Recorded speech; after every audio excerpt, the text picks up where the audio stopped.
Good morning. I am not a renowned man, and I'm a very today I will give you some, because many of you are professional. I will give you today the aspect of a busy people advice, and what busy people need.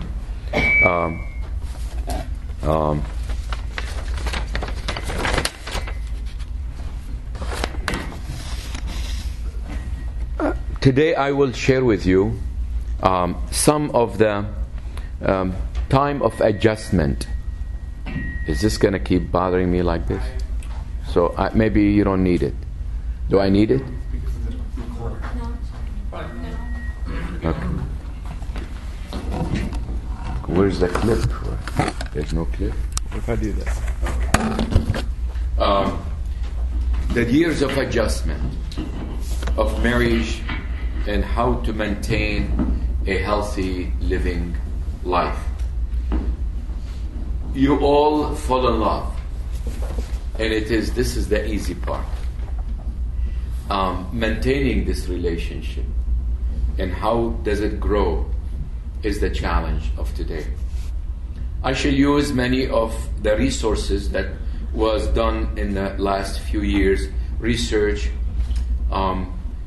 of the author Enrich and Prepare by Olson and DeFrey, and also my latest book on the mystery of love and marriage, and how faith in Christ and His Holy Church can become the GPS, as we use a modern day statement, to navigate this journey.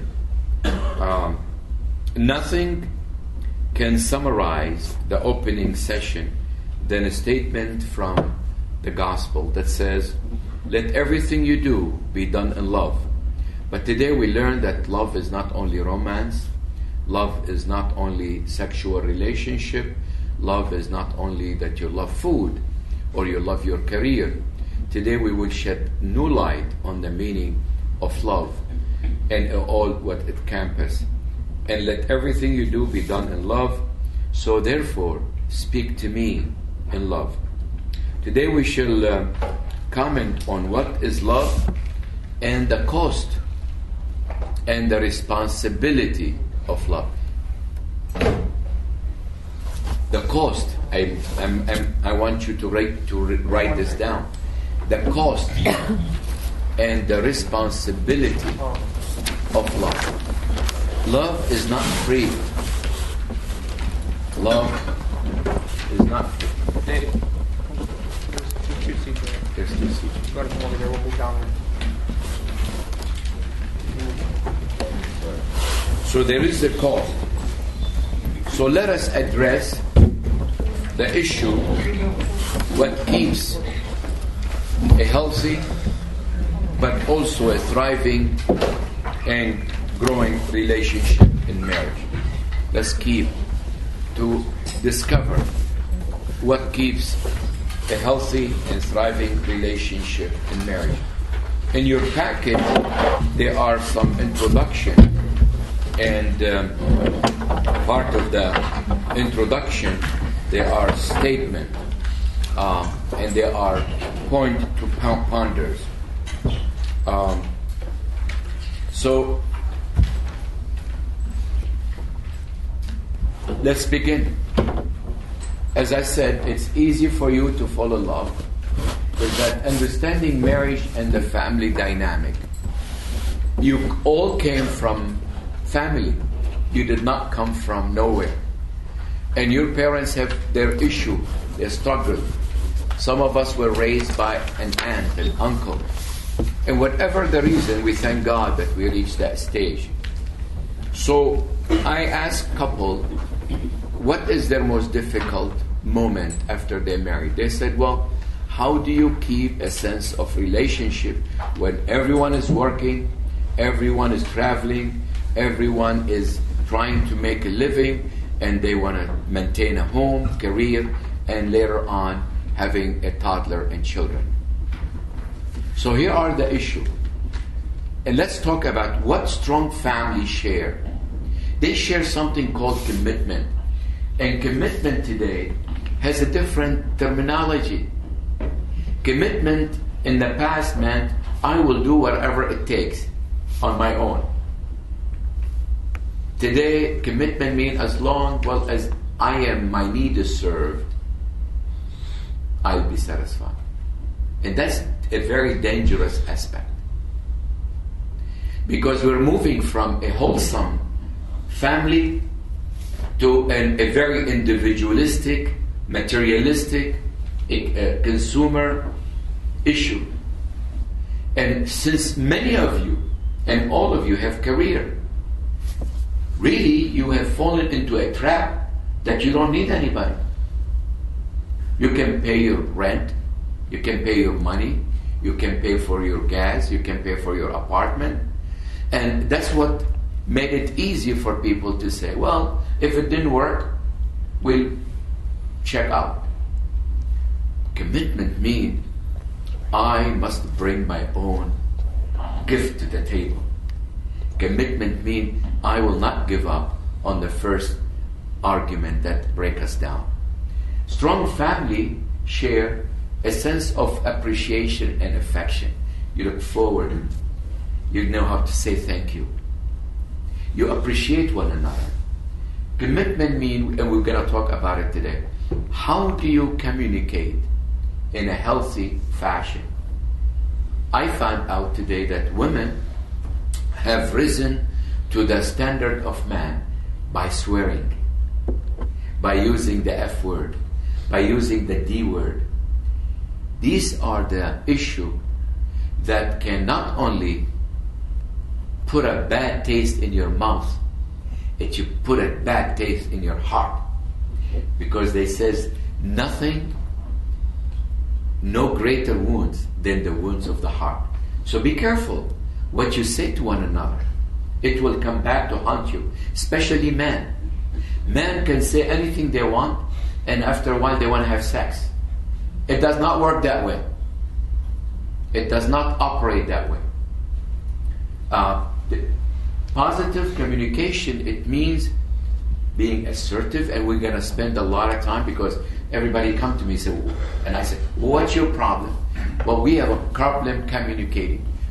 You're calling each other's great name and bad name, and you're not lacking any statement. That's war, not communication. Communication does not mean spitting up word.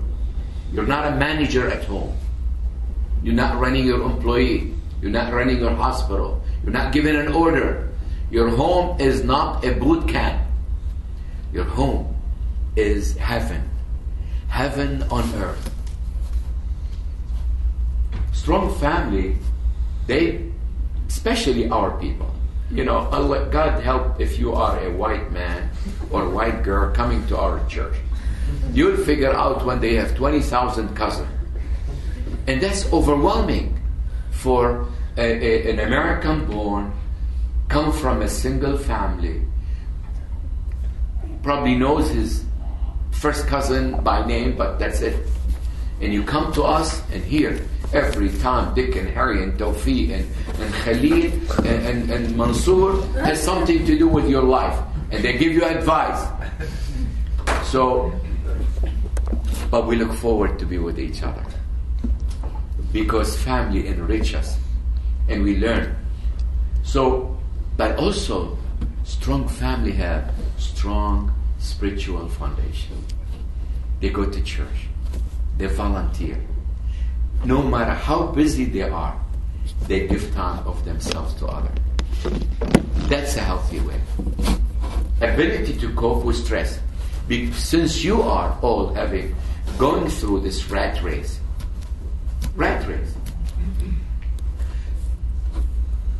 these attributes will lessen your stress. So you don't have to drink it out. You don't have to smoke it out. You don't have to drug it out. And you don't have to just be an addictive in one way or the other. So now, how do we family come together? Well, family goes through stages. I remember when I came to Detroit in 1972. before all of you were born. And I know all your parents. But I saw your parents going from stage to stage in their life. They look how family deal with various development tasks associated with each stage. That means you get married, there's a year of adjustment, you're only a couple now, but now you figure out you have a large tribes, in-laws. Here is point. As of now, if you do not know everything about each other's family, or if any of you have kept you from introducing you to their father, their mother, their aunt, their uncle, there is something wrong. Because if somebody would tell you, I don't talk to my father, guess who's the second person they will not talk to? You. We don't come from perfect family. The more you know about each other's family, the better adjustment, because everything, all the dysfunction, all the annoying aspect of the family we have, it is in you. And it will surface in due time. So, here are the things you need to be aware of. You need to know, what does it mean being close to each other mean? Do you need to take time out? Strong family, they go through, or every family have 3 levels of understanding disengagement. That means you don't care. It's their problem. Or they understand, what does it mean to be connected? What does cohesiveness mean? And what's a mesh? Here are the things that Olson and DeFrey found in their study and in their research. They found that a family that is disengaged, that means it's mostly separated. That means you as a couple manage your own life in totally independent from everyone else. And yet you probably will call them on Christmas, you see them on Thanksgiving. That's a very unbalanced way of life. The second aspect is that if you want to live a balanced life, it is you need to equalize separateness from togetherness. That means there's a time to be apart and a time to be together. And that is a balance. So you need to really, and cohesiveness is the two balanced attitude. So separateness and togetherness is on balance. The worst aspect, you either can live with your father and mother, eat with your father and mother, go shopping with your father and mother, visit with your father and mother, and you have 27,000 cousins. That means birthday, Thanksgiving, anniversary. You will be doing nothing except traveling from place to place, just to be with family. And doing that, it will really keep you apart. So you have to be very, very much cautious about having time together, time apart, even a healthy marriage. I've been married for 43 years. And in my generation, if our wives were not really more patient and understanding, we should have always been divorced, because we have so many difficult situations. So the second aspect, do you change? Do you accept change? If someone does not accept change at all, don't get married. Because married life forces you to change. You cannot say my way or the highway. So also that you need to have the ability to understand when are you to be balanced and stable, and when you are to stand your ground. Now, a lot of family, a lot of couple, they think, well, go with the flow. Well, if you go with the flow, you constantly change. That means you don't build a foundation. All is hunky-dory, as they say. It does not work that way. So you need also, you go through these paths. You either become rigid, you become dogmatic. This is the way we do things. Who said that you do things? Tell me about it. Especially when half of our women and men are married from outside the community. So in order for us to facilitate them and keep this wonderful Middle Eastern orthodoxy alive, is to value the family that we come, but not to chase people around and not to impose our will on each other. If we impose a formula, I have learned in my own marriage that I could convince, because I'm a good debater.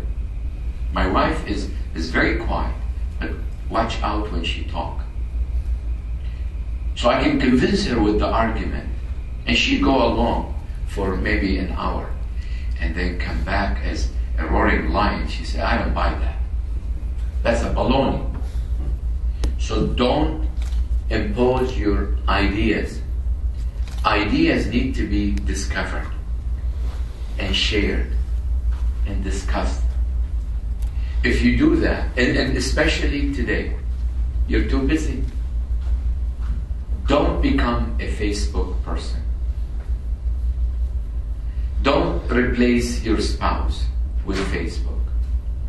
Text messages serve okay, but it doesn't communicate healthy. One time I tried, somebody told me that I can push a button and record a text message. And when I read it, I was so scared. It's written all the wrong word. Because, I have an accent. And it talks about death and crimes. And so I'm glad I erased it. They serve their purpose, but it never can replace a moment to hold hand, to have coffee together, to sit on the couch together, and just to meditate together. Nothing can replace that. So here are the first level. Go ahead. Now, a rigid system is that a person who's looking forward to a stable life. Stable life because you get scared and change. Now, a lot of people in America, in our own society, they choose this rigid system.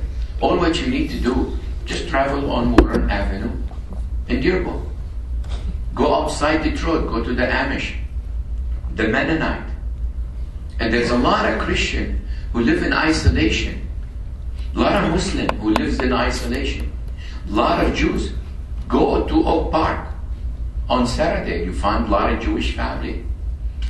That means they prefer stability over change, even if it makes them unhappy. The second one, the structure, that means stability and change, some kind of their balance. And the best one is to be flexible. That means there's a time to change and a time to be steady. What's the only thing that cannot be changed in your life? Your moral standard. Right is always right. Sin is always sin. Wrong is always wrong. So do not negotiate your moral standard in order to go along and survive. Now, who does that? People, women especially, who lives in an abusive relationship. They go along because they do not want to raise the issue. They don't want to have a trouble that day. They want to eat in peace. They do not want their children to be hit. So they negotiate their own self in order to go along. So they said they do not want to rock the boat. Right? Have you heard that expression? I would rather for you to rock the boat in the early days. At least your boat will be on the shore before you go to the high sea after 10 years. And then you will be drowned. So rock the boat. Go back. The worst one is being, unbalanced. That means you're constantly changing. Can you have a tree in your backyard that you constantly pluck it out and plant it in every location? It does not live. When you change a lot, everything, now especially women want to hear their husband say, whatever you want. Now, be careful, ladies. Let me warn you. This is the issue that will break down your house. Because most men, before marriage, just go along. Whatever you want. You want a dress, flower, music. Don't invite half of my family. Don't invite some of my cousins. You want to get married in St. Mary? Why not? We can get married even on the top of the mountain. A man who go along that way would leave you before when you least know. Because if something went wrong, whose fault is it? Your fault. You need a man who challenges you, disagree with you. When people come to my office, what do you like about Jimmy? He let me do everything. Hello. That doesn't work. Because you, as a lady, might satisfy your need now and control. Later on, you regret it because you need to take care of it. What do you want to eat? Whatever you want. Where do you want to go? Whatever you want. Where do you want to shop? Whatever you want. That's an exhausting ordeal. That's an exhausting ordeal. So you need someone to provide you with some kind of stability. Saying no does not mean dislike. Among our people, when we disagree with each other, it's war. But it's not. We should disagree, because only in disagreement the fruit comes out.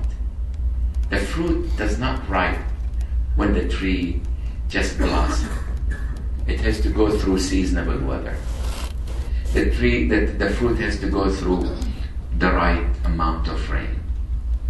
And then one day, it will be ripe for the picking.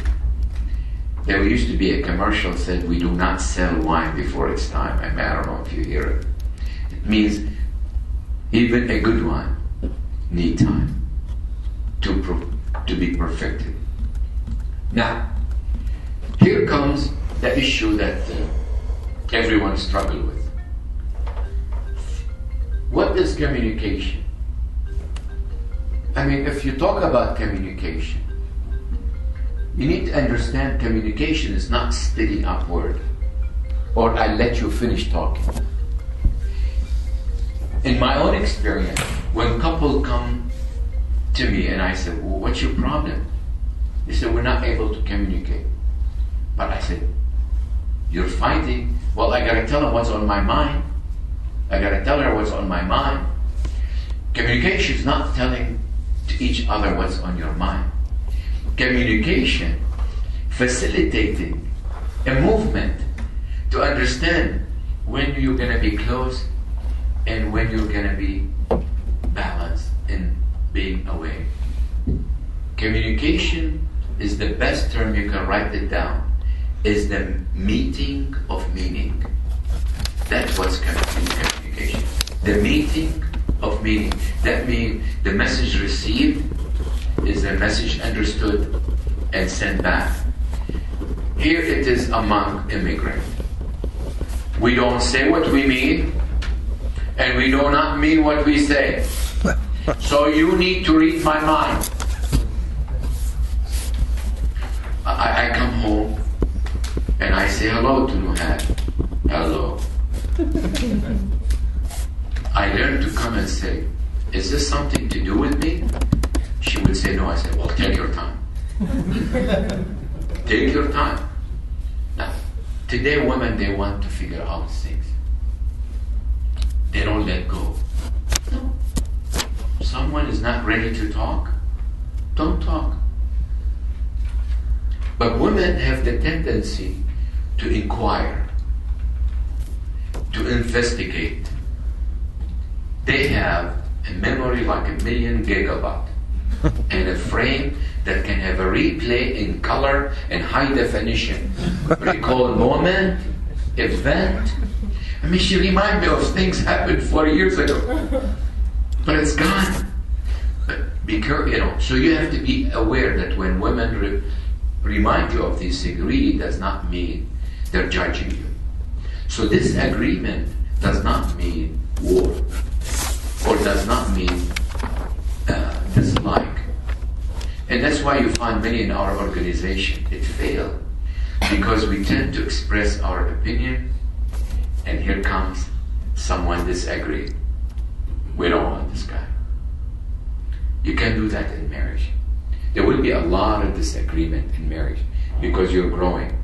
Here are the best way to facilitate communication. Number one, you do what? Who listen better, man or woman? It's a trick question. Women listen. Listen because they need to elicit more information.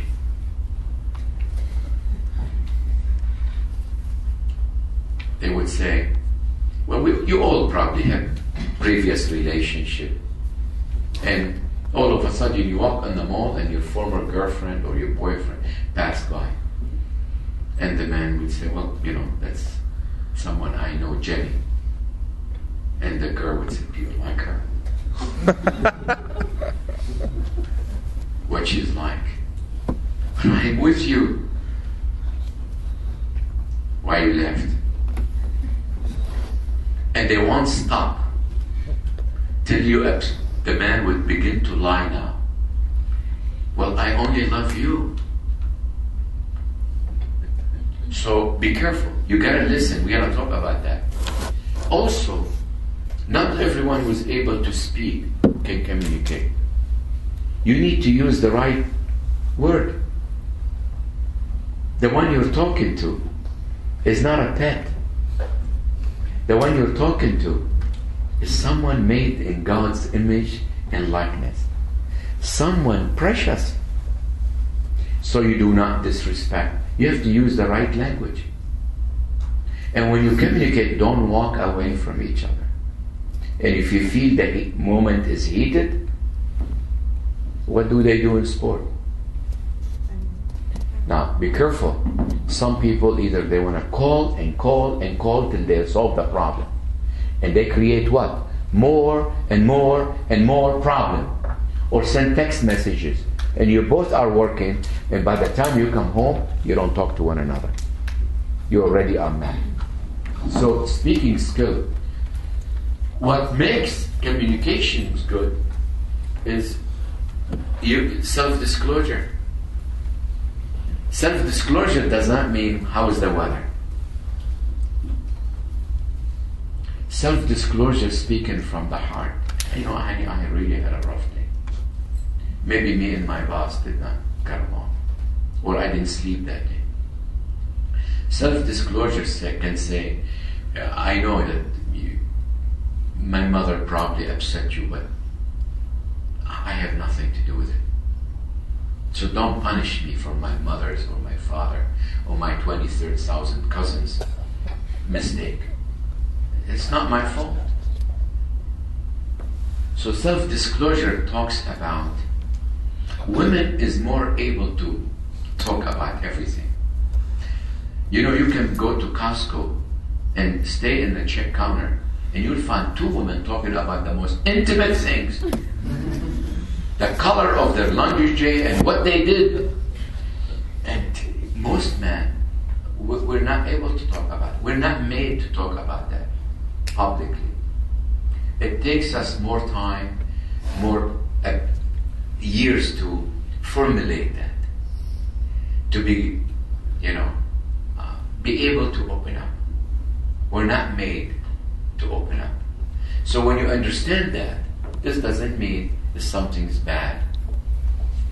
So also, communication can only be based if you have a clear idea. Here, honey. Pull up a chair. Pull a chair. And pick up some, where's Richard? Yes. Give him some. Yep. So, clarity. You know, when I was building this church in the early days, most of the men and women were from the old country. And when you find 4 people talking at the same time, at the end of the meeting, we don't know what was the discussion. Right? And you all come from family like that. You wonder why many of our organization, it does not function. Clarity. That means stay on the same topic. We're talking about the paint. We're talking about the furniture. We're talking about the food. Don't bring my annoying brother to the discussion. Stay on the topic and take one item at a time. If you want to bring a laundry list and says, we need to discuss all these things, it does not work. You don't solve. You're not made to comprehend all these difficulties. You're not made. So bring one issue at a time. What we're going to discuss today, maybe the paint, maybe the furniture. One. If you do that on a daily basis, you really live very happy.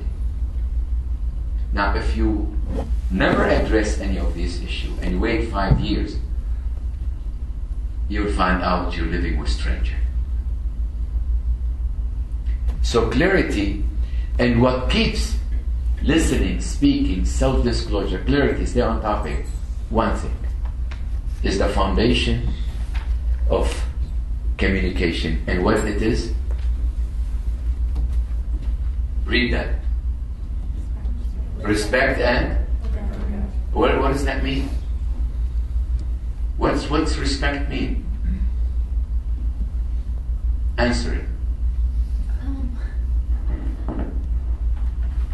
Respect to one another, like understand where they're coming from. Respect yourself. Right? If you want others to respect you, respect yourself. And best regard, it means your spouse is not the enemy. You know, the marriages die today because they treat each other as an enemy. You could come from the best family, but you live in a different time. You live in a different time. Now, here is that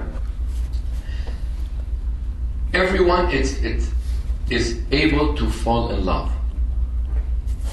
Sometimes our love becomes addictive. So that means we are hanging on a relationship, not because this relationship is healthy for us. We're hanging on that relationship because we're addicted to it. I learned to have fight with my boyfriend, with my husband, and even though he calls me name, he disrespects me, we share nothing in common, but it becomes secure. You know the road. And this is one of the items of abusive relationship. You ask women, why didn't you leave? Why don't you go and seek help? Well, misery loves what? Company.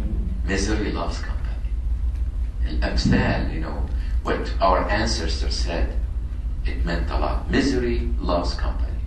And you find people, they stay with each other, even though they're very unhappy. They're not growing. Yes, they can have children, they can have sex, but their life is not maturing, and they don't look forward to tomorrow. God made you to wake up every day with a smile, even when you don't feel good.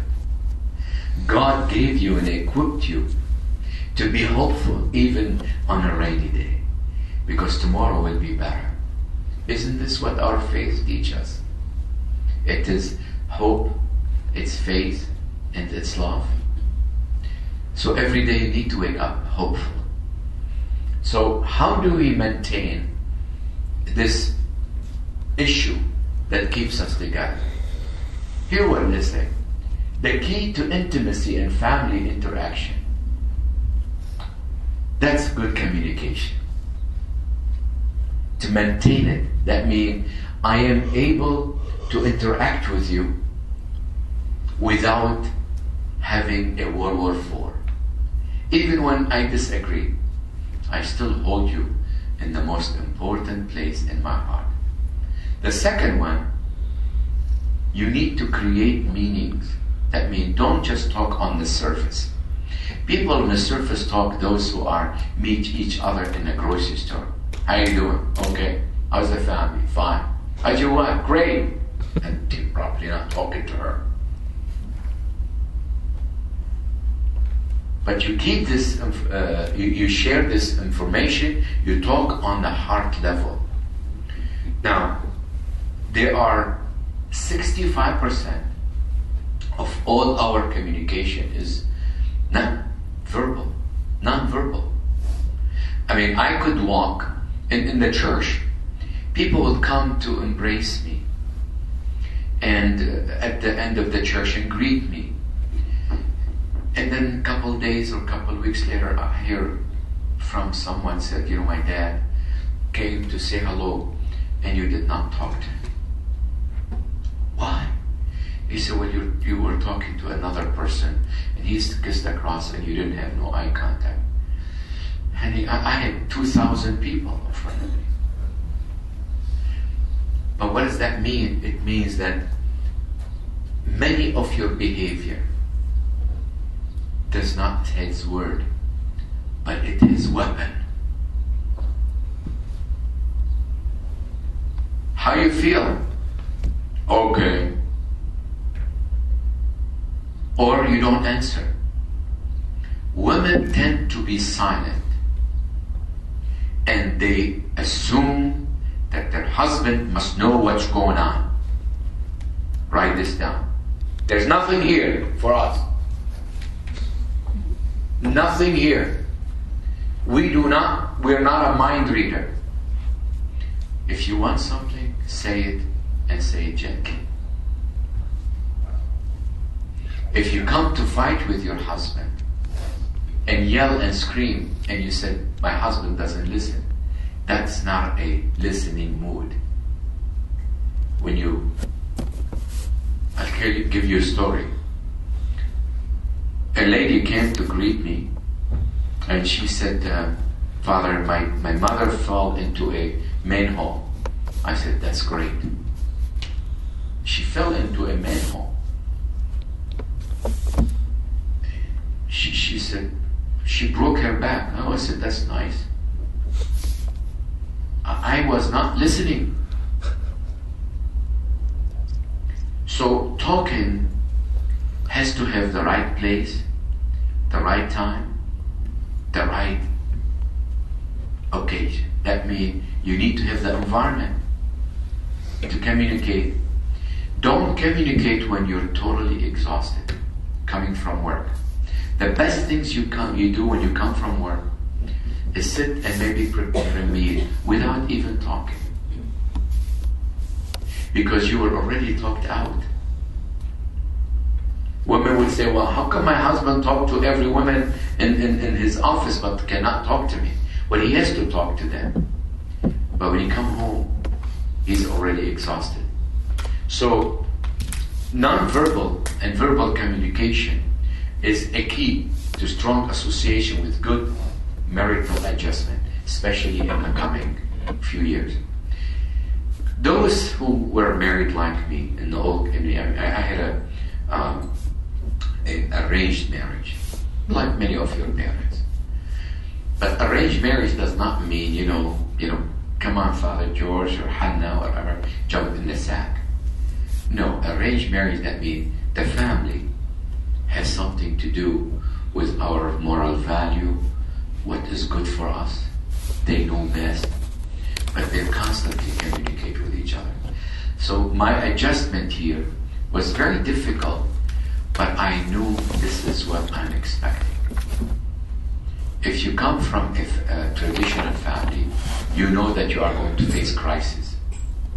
You know you're going to face disagreement. You know you're going to be angry at each other. But you already know the rules. Who's paying for what? Who's doing what? Who says what? I mean, these sometimes our parents didn't have a problem. We have a problem because today there's no more rules. You're writing your own book. Go ahead. Now, here is a table: communication strength and a happy marriage. If you could say, read this, please. The first one. Very satisfied with how we talk. You're happy. The second one. Partner understands how I feel. That means, I'm not talking into the wall, right? Easy to express feelings. And you're 96% happy. Next. Your partner is very good listener. Hey, you hit the jackpot. Partner does not put me down. Now, you see this? I want to turn around and show you when you're not happy.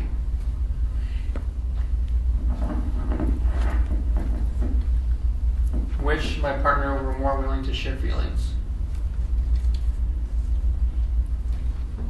Have difficulty asking partner for what I want. Partner does not understand how I feel. Partner often refuses to discuss issues or problems. Partner makes comments that put me down. That's not a good communication. You just flip it. And when you feel that way, as a man and as a woman, you do not look forward to go where? Come home. Write this down. A peaceful and a confident home. A peaceful and a confident home is part of what? Is part of paradise. A peaceful and a confident home is part of paradise.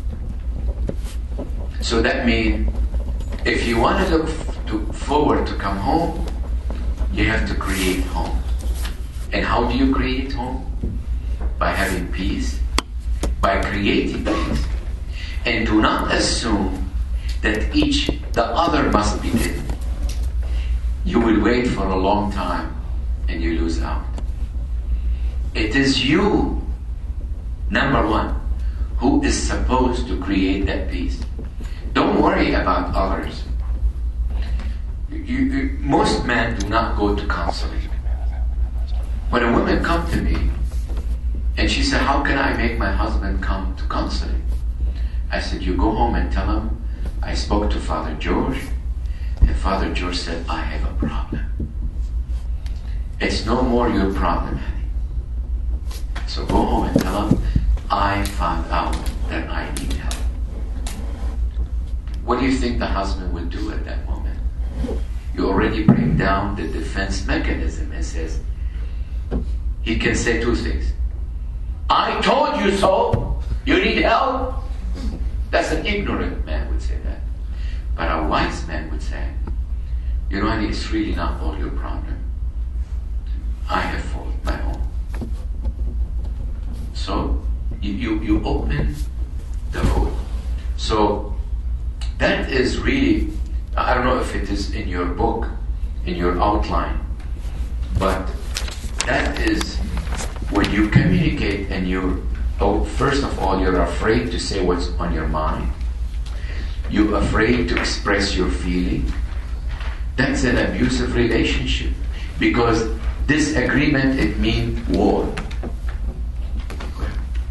Now, this is how men and women communicate. Now, among our people, we all, for millions of years, we know that man is different than women because God made us that way. But there's not one better than the other. There's not one better than the other.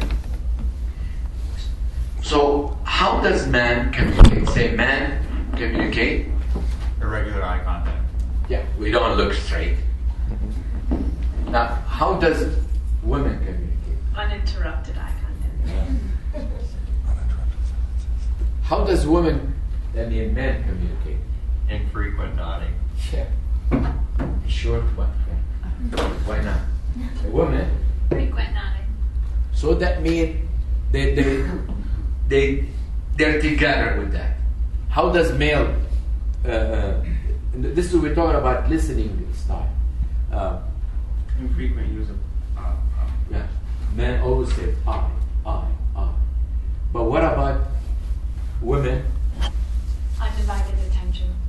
Be careful. When a woman listening and so attentively, she's taking note. And these notes will come back to haunt you. Don't push your husband to always answer the question immediately. If you push the button, most men would say something so stupid because they want to get out of this discussion or will stop talking. Also, here are the conversation style and listening style. What about the male? Multiple activities? Yeah.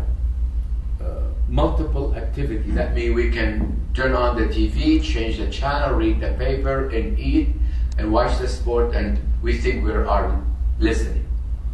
We're not listening. Now, a woman have undivided attention, but female Pauses to speak. pauses to speak. Men tend to keep talking because they think they're winning the battle. Now, male also, that listening style. Question? Interruptions to speak. Yeah. Interrupt to speak. Let me tell you what's going on. Let me tell you what's going on. Women, Questions to elicit more information. yeah, take a note. You better keep your lie in order. So, you better keep the same story. And if you do not want to keep the same story, you go into a silence. I don't know. Whatever. You ignore the subject completely. So God made us differently. Is there one better than other? No. The second one, this is the listening. No, this is speaking. Let's talk about how do men and women listen. Go ahead. No, did we go to the... Did we do this? No. Now, this is the good news for all those who are from outside the community. When I meant outside community, that means they're not from Syria, they're not from Lebanon, they're not from Palestine, they're not from Jordan, they're not from Egypt, because we, even though same culture, share a lot of issue together, but they also didn't have a subculture. That means every family behave differently. You have to be careful because cultural differences in communication, it does exist. Cultural differences can affect not only how well a message is understood, but also the way in which the message is perceived as an individual. For example, if you're from Syria or Lebanon or Italian, we speak so loud, we move our hand, and you walk into the room, and if you happen to be a white man, you think this is a war. But no, that after a few minutes we kiss and make up and we go on in our days. In the way we greet each other, we're very affectionate people. We hug, we kiss, we hold hands when we dance as men. And so we are very affectionate. If you married someone from England or someone from maybe New York who are very, very serious, they're very cold in a way by saying, what are you hugging me for? What do you need? Is there a reason you need that? What's on your mind in the way we greet each other? Now, you know, if you are a child or as an adult, you don't walk to your grandma and greet her. Hey. Right? Well, what does this say? Or sit and put your foot on the table. That's not acceptable. Now, among other culture, if you happen to be a Muslim, men and women do not interact. They don't even shake hands. So you have to understand this family when you walk into it, that how do you greet? Now, and if you're from and you have cultural differences, don't say this is the way I am. It doesn't work. You choose to marry that individual. You marry part of their family. So instead of me yelling at you, I will say it would be a good idea just to shake hands and say, how are you, Dad? Or how are you, Mom? You don't have to get engaged. But there's just don't walk in and don't talk to anybody like a stone wall. In our culture, we interpret it as someone very unhappy and very different. And we begin to worry about our children. What's wrong with your wife? What's wrong with your husband? How come she's not talking? How come he's not talking? And then you really, if you don't have a problem, you begin to have a problem. So there is always gesture, greeting, and eye contact. Now you don't have to be loud like we are. Have you seen the movie, My Fat Greek Wedding? This is fit. You should rent it and buy a popcorn and watch it on and on and on. It might be funny, but it says a lot about us. I show that in my marriage and family class at the university. Why I do that? Because we are a culture like Iran. No, we don't have any more family. Especially if you come from a divorced family. If you both come from a divorced family, you better seek help before you get married, because guess who's the second one to get divorced? You. Because this is the way you were raised. Statistics shows children who get married and who come from a separate home, broken home, they have an 80% chance to be divorced. Now, how do you eliminate that chance? Is by seeking help, by asking questions, because it's not your fault that your parents broke up.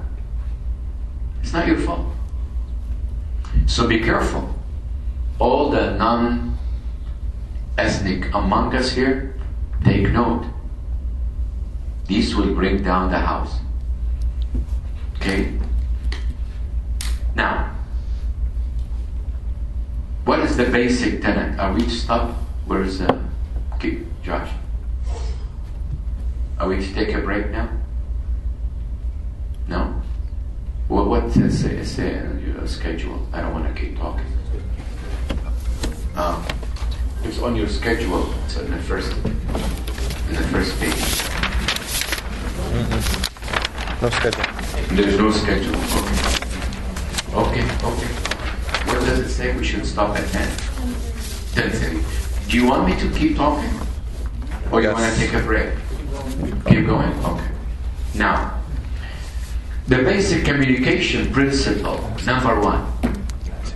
It's like a basic changing diaper principle for an infant is to change the diaper. So the basic principle is for you to communicate. You cannot but communicate. That means silent treatment does not work. Number two, message is sent is not the message that I receive. Maybe I heard you wrong. Now what's the fallout of this It is assuming what he said, reading between the line what she meant. And this is where the breakdown happens. Message is sent, is often not the message that's received. And when communication fails, it's not only the woman's fault, not only the man's fault. It's both of your fault.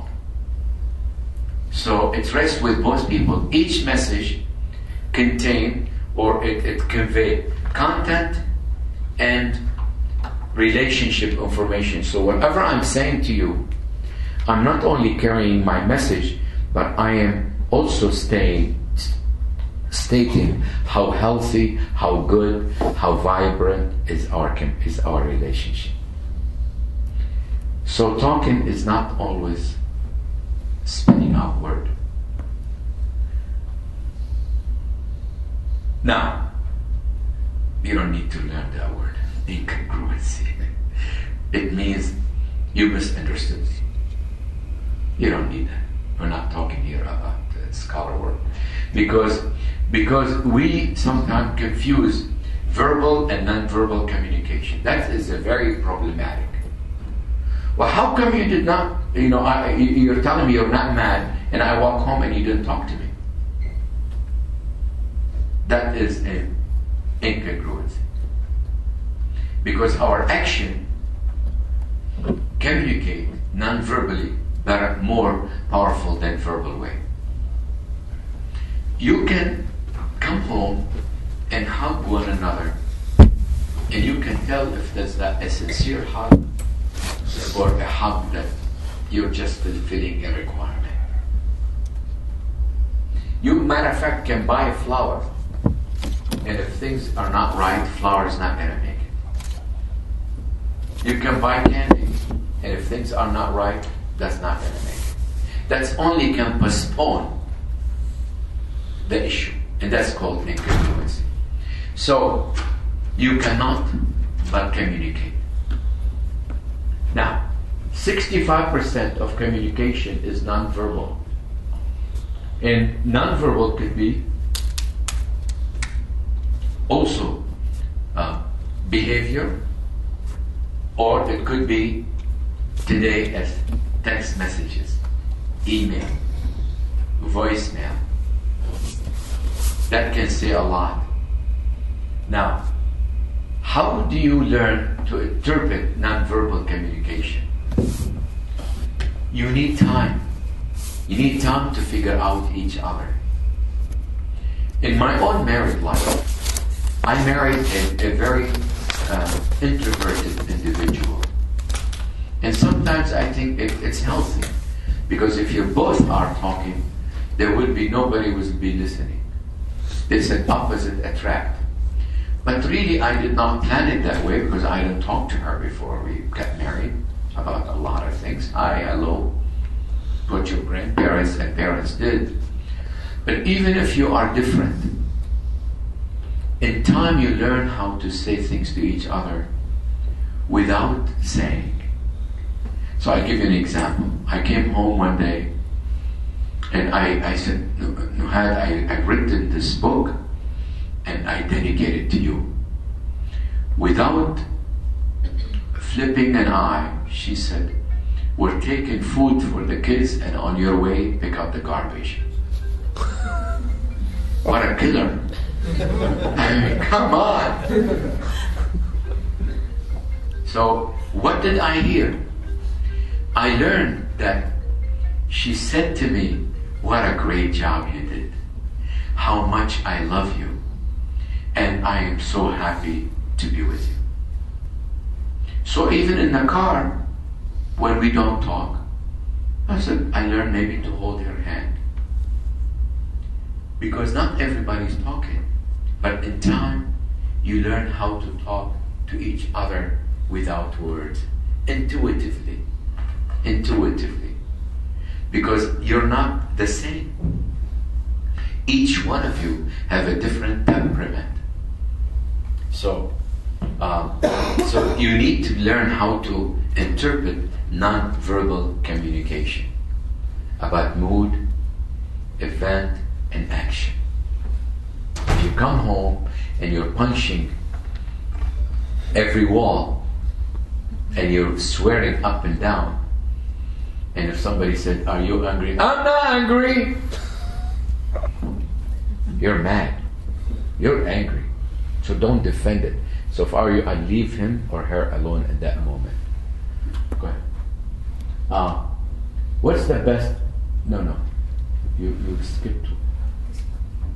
Is this the one? Yes. Okay. So we're talking about how do you stay in love? Love, as I said, it needs responsibility and accountability. Because attraction, it tends to fade.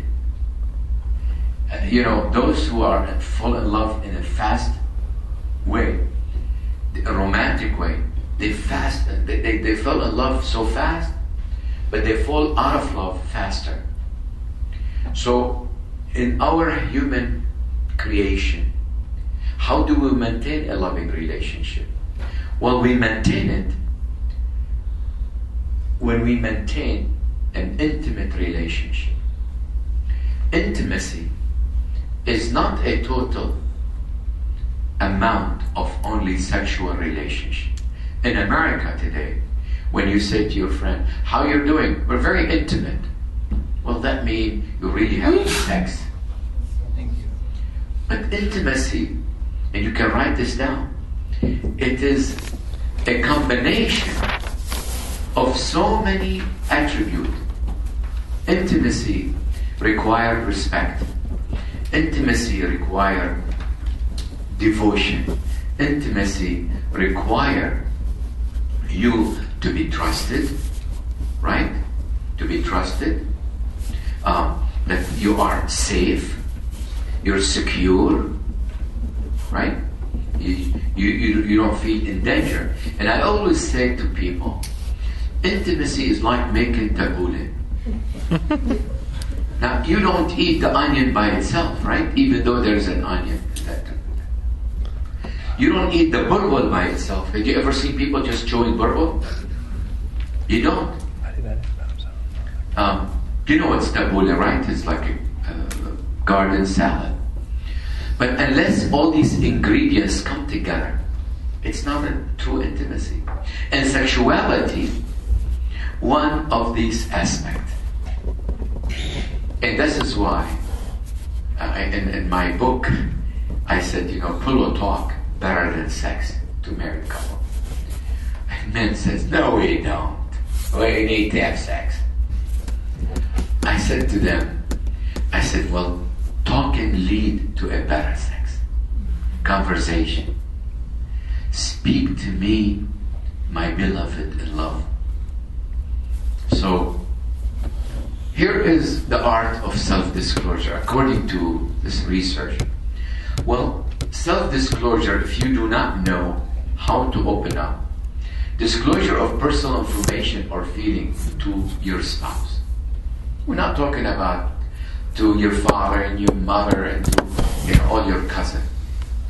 So, number 2, it is self-disclosure is the key that develop intimacy. That means you maintain. It's like forgiveness is the key to happiness. The key to happiness. Now, many of us are good Christians, but we don't understand. We don't talk about forgiveness in the afternoon. Why it's needed in marriage.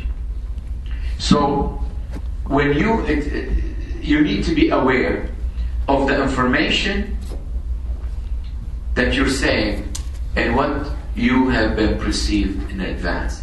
In other words, predisposition to disclose. These are essential to maintain relationship, healthy one. You need to talk from your heart. And disclosure, varies among relationship. Take your time. You do not need to know about each other everything now. Unless you are a convict or you come from jail or you have been, there's a warrant for your arrest. and don't fall in love with someone who's in jail. Why I'm saying that? You have time to discover each other. But you need to discover first what's healthy in my spouse. Family, religion, politics, money. Money is a big issue. So, but how I was raised, what I want to be 50 years from now, let time unveil this mystery. Let time. Take your time to know. I said, why do you want to know? If you're a healthy relationship now, you still have 70 more years to go. What are you going to talk 50 years from now? So discover a little bit about each other. I have a couple in my parish. They've been married for 65, 68 years. And I asked his wife, what do you think it is keeps you going? She said, I cannot figure him out. After 70 years. Well, that means you're figuring me out one day at a time. And these things you found about me, it's not something that kills a relationship. You know. But I teach my children and my grandchildren, now they are interested in my childhood. Jiddo, what did you do? Sido, what did you do? And how did you function? How did you go to school? How did you come to America? How did you start the church? But you know, my wife wasn't interested in the story. Because we both came to America. And we both struggled the same struggle. And we both had to do without a lot of things. We have to defer a lot of things to the future. One more thing. Try not to buy your dream house now. Try not to buy the best furniture forever now. Try not to hold or own the things you always wanted in your life. If you do that, you deny yourself the privilege to grow. What are you going to do next year? There will be a time that you buy that big ring.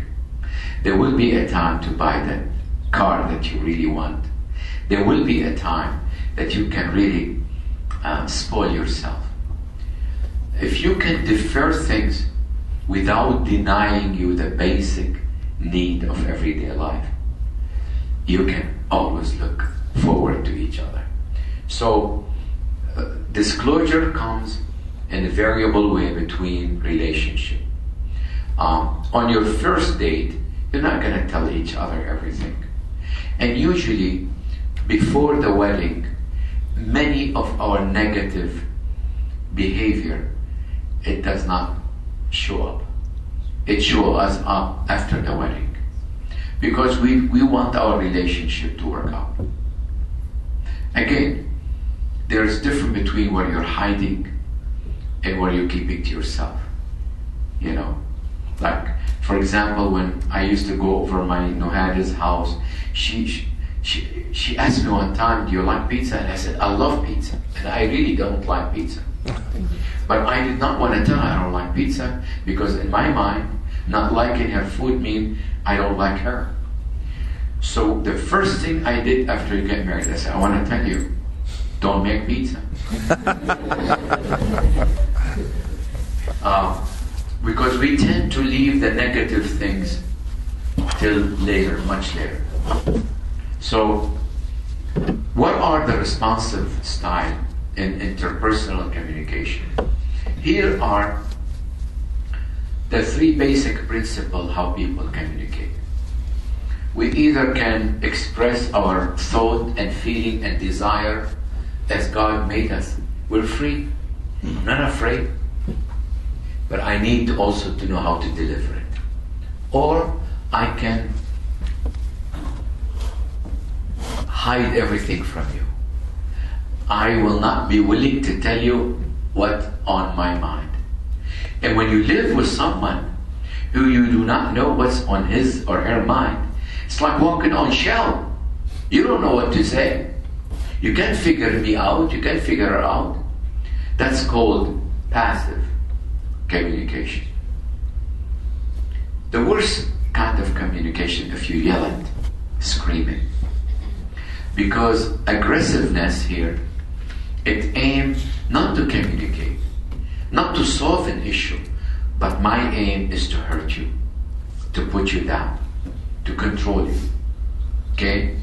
So we either feel that I'm privileged to speak because I'm free, I'm mature, I have a vested interest in this relationship. Not 50%, you have 100%. Because a 50% person does not make you whole. What makes you whole and wholesome is God made you 100%. You see the difference? God made you a wholesome 100%. Now, sometimes, for the sake of growth, you might lose a battle. So that you may not win this debate. But over time, it averaged itself. So you need to know when to give in.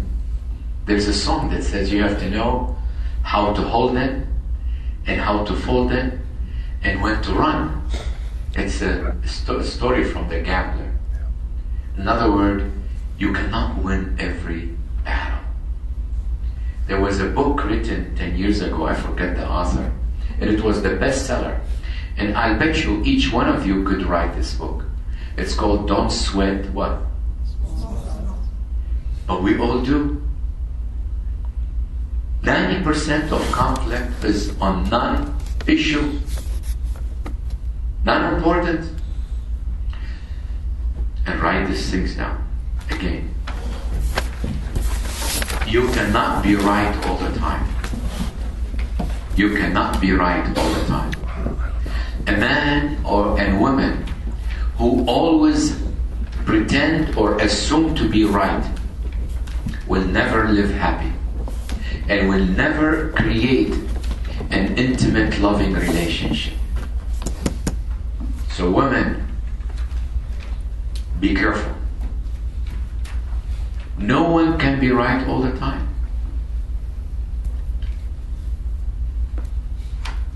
Now, this is a good model. If you are passive or aggressive or assertive. So if you as a wife is passive and your husband is passive, that means you don't speak your mind, you're not being truthful, you're not being honest, right? Your relationship is what? It's boring. So you want to be happy, you gotta change. So, and who lose? The husband or the wife lose? Who lose? You both lose. And your loving relationship is what?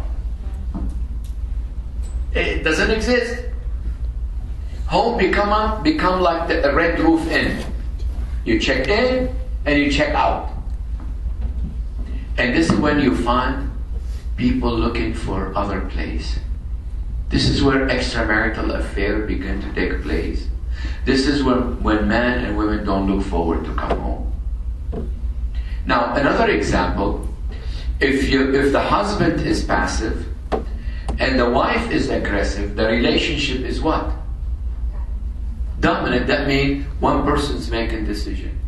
And the relationship, when you win, when a wife wins or the husband wins, you both lose because they make you pay for it. Another pattern in intimacy. If you are screaming and she's screaming, that means the relationship is conflicting. Okay? Call 111. That means both are loser and you are not going anywhere. You're aiming to hurt one another. And you wonder why you're so miserable.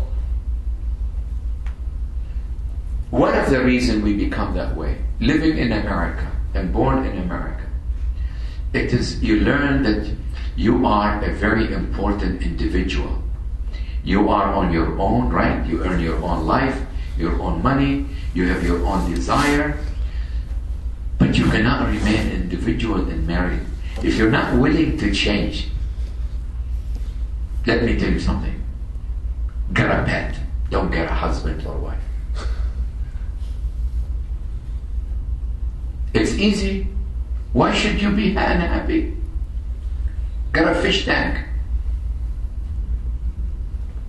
Now, but if you feel that communication is really healthy, it's God's given right, it's respectful, it's not dominance, it's not aimed to hurt my spouse, I and my wife, even assertive, that relationship keeps growing. And that's why you find people who've been married for 30, 40 years and they're still in love.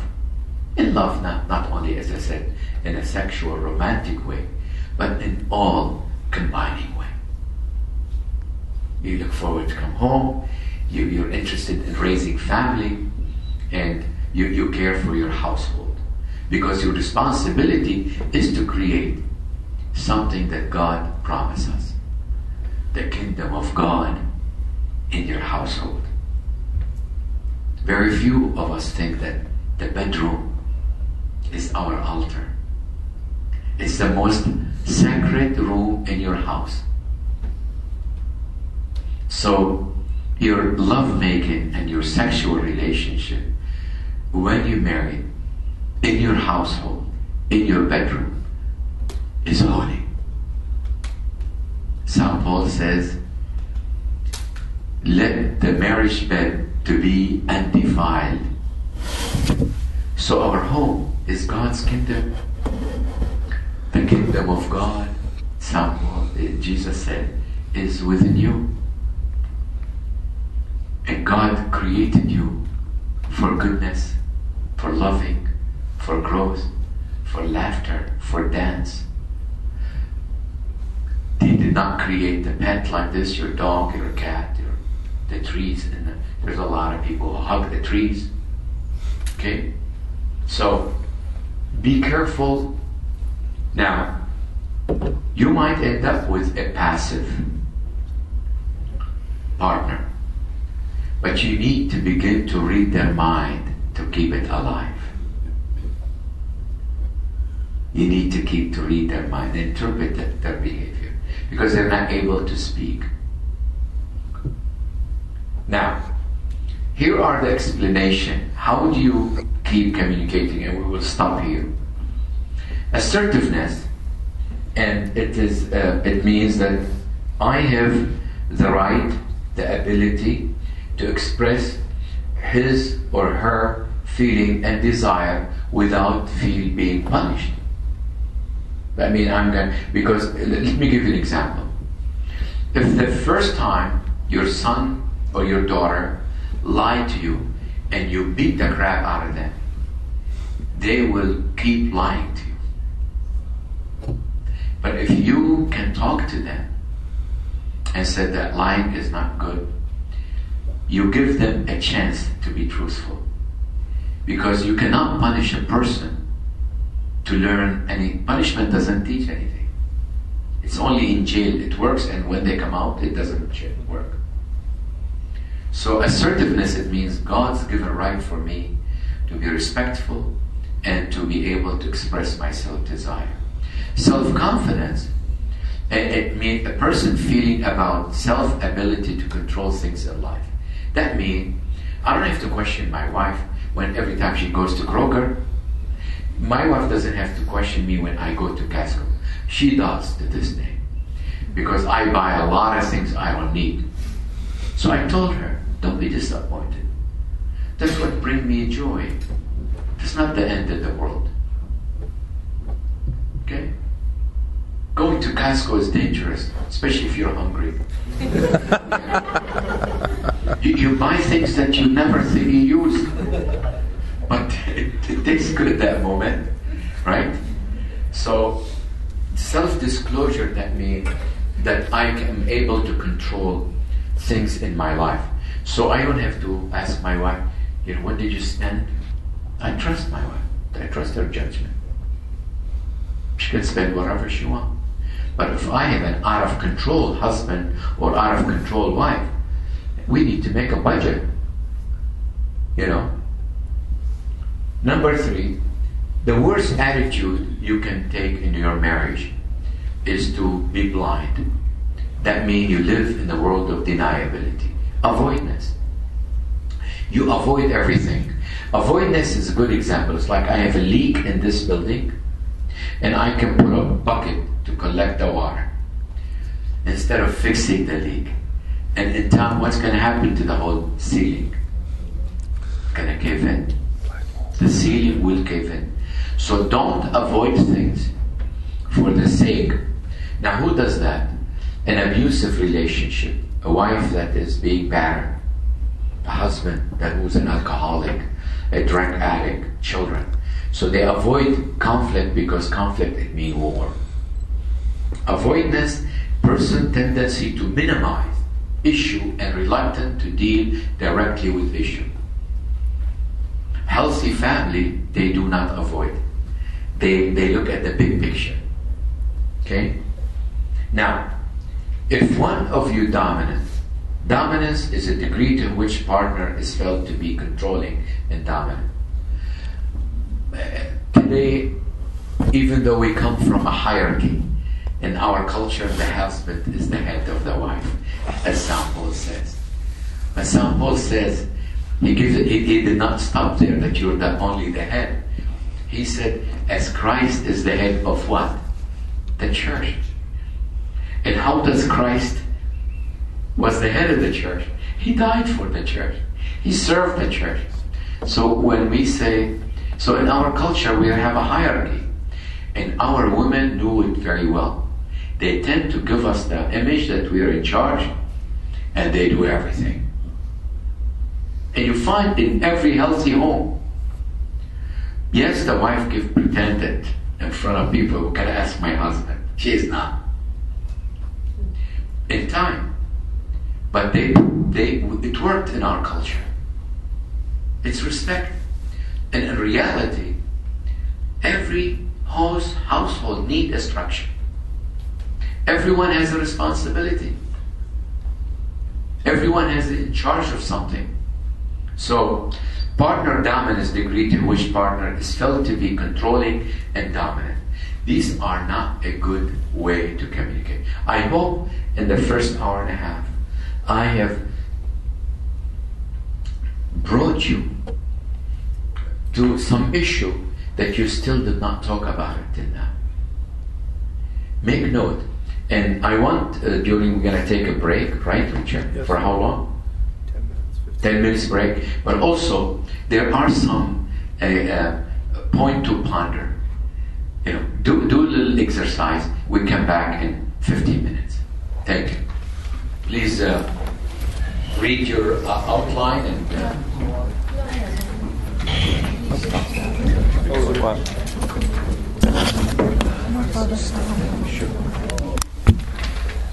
We'll continue talking about the art of communication. Speak to me, my beloved.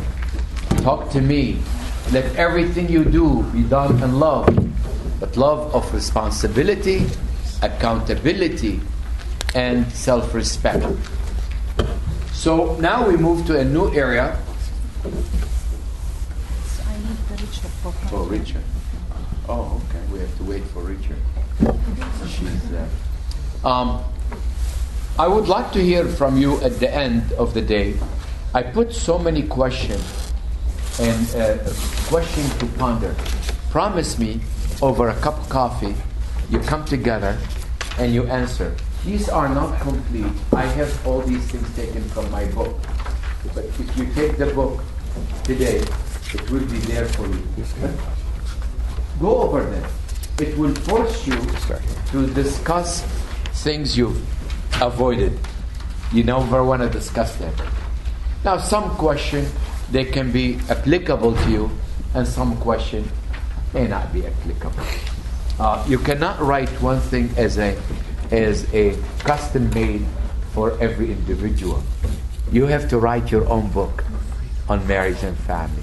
You have to write your own experience on marriage and family. You have to write your own journey on marriage and family. And let me just make a comment. When we talk about cross-cultural differences, the best thing is not to impose your culture, your will on the other. Even those who come from Syria or Ramallah or Lebanon, they still have a subculture. Appreciate and value each other's tradition and way of life. So we talked about this. Let's move on. Now, what is a positive communication? Positive and negative communication, they go into cycles. It's like you find sometimes people, they are conflict-oriented individuals. In other words, unless you have a tragedy every day, you don't communicate with each other. And in town, if you have no problem, you feel at loss. You don't know what to do. But here are the cycles. Positive communication, it's based on assertiveness and on self-confidence. That means, in Arabic, they says, وَاثِقُ الْخِطْوَةِ يَمْشِي مَلَكًا. It means a self-assured person walks always like a king or a queen. But don't become cocky. Because self-assurance is different than being arrogant. Self-assurance doesn't mean overconfident. Because being arrogant, it means you have no place for other people in your life. So there's a difference between self-assurance and arrogance. Also, self-assured person is very humble, but very strong and very adamant. A weak person speaks loudly, makes threat always, and always wants to win. Because a weak person does not have the mechanic to understand that being humble is not losing, or some people take advantage. There was many years ago, 25 years ago, there was a bumper sticker that says, "I don't get mad, I get what?" Even. If you know someone like that, if you read it on the highway, take the first exit. Because you're dealing with there is an expression today, road rage. Or you can have a raging husband, or raging man, or raging wife. So, and how does negative communication? Negative communication, it's grow, or it survive on being one dominant, and the other is everything's okay. Hunkadory. It means one leading the blind. And it goes into honeymoon, and here it comes, keep being happy by positive cycle, assertiveness, and self-confidence. It always make you a winner. Even if you lose that day, you always are winner. But negative cycle, when you're avoidiness, it's minus, and it means partner dominance. Here is the issue of high assertiveness versus high aggressiveness. And I want you to read it, and please make note that a person who is, you say, a person who is assertive is an assertive individual. Low in avoidance. That means you don't avoid the subject, you don't sweep everything under the rug, right? Now, what about an aggressive person? low and assertive, or Low yeah, low and assertive. assertiveness. That means I will avoid everything. Assertive, individual, Low in front of dominance. That means I don't need to control my wife. I don't need to control my husband. I don't need to control my in-laws. You know, we all come from family that has sometimes very difficult father and mother. A long time ago, our immigrant father and mother came here. They're so concerned over their children or the loss of their children. Whether you are from Middle East or from India or from Pakistan or from Egypt or from Lebanon, parents do things unconsciously or subconsciously or not knowing that we control the behavior of our children. Even when they get married, we will have to tell them what to buy, how to buy, and where to go, and how do you buy things for your wife. Now, thank God these things has changed with you, because then we had wives who understood all these things. So, I'll tell you a story. There was a man who I loved so much, God rest his soul, he died. And he has a large family. I'm not going to say how many they have, because one of you might figure out who I'm talking about. And I'm trying to teach him that we need to have membership in the church. That means you have 6, 7 children. If they're married, they should be responsible themselves to give of themselves to God. In his mind, as a father, he need to pay for that. So he said, Father, I'll take care of their need. And what happened, the children never participated in building fund, in donation, in giving anything, because he denied them that privilege. And they thought, out of respect, they never do it. I waited 1 time, 2 times, 3 times, 5 years. One day, one of his married son asked me to come and bless his house. I said, this is my chance. This is my chance to go and talk to this man and say, you have now God, you have a home. You're independent. And God give you the privilege to give God of your blessing. What he gave you. So I took my pledge card with me and I prepared a statement to go. I knocked on the door, and guess who opened the door for me? His father. I respected that. So you really need to know that, that there's different way of control. Now, assertive individual, go ahead. Like personality of partner. Yeah, that means what my wife, my husband, I like it.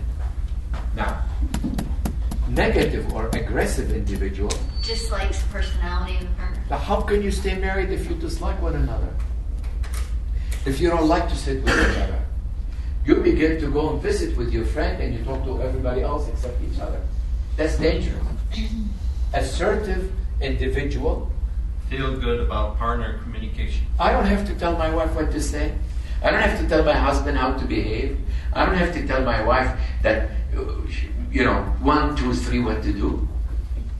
She's on her own. Now, aggressive individual Dislikes communication with partners. Yeah. How come you're not like Jenny? My best friend is wife. Well, honey, you never gave me a chance to be like Jenny. You don't like talking to me because you're always huffing and buffing and yelling. Be careful. Assertive individual. Vlasios. Kalimeras Kyrie. This is the man who's coming to finish painting the dome. Oh my God. How are you? Oh, I love you. Thank you. Vlasio Tsitsoni. He's better than Michelangelo. Give him a hand. Sure. Go ahead, work. Pray that they finish on time. By the way, I have another date for you if it didn't work. So feel good about communication with partner. When I am with my wife, when I am with my husband, we have a good time. We talk to one another. So here, another assertive communication. Feel good about conflict resolution with partner. Yeah, that means we have an issue. I don't need my father, I don't need my mother, I don't need the work, I don't need to avoid it. We can feel good about it. And whoever solves this problem, we both win. You know, you both win. As a priest, I did not succeed on my own. I succeeded with everyone else. Elderly people like Musa Rannan, the late Musa Rannan, George Farah. I succeeded with Farouk Abeid. I mean, with your father and mother, whom I accepted their advice. Even though we were on a different level, I was willing to learn. In my youth, I was 21 years old, and I came to a parish that people were 50 and 60 years old. And in time, I made them my best friend. So because we have this assertiveness. Now, an aggressive person, Dislike conflict resolution with partner. we're not going to solve this problem. If we do, we have nothing else to talk about. Or it's going to be my way, or it does not work that way. And especially among Middle Eastern people. Disagreement, it says, you dislike me. You dislike me.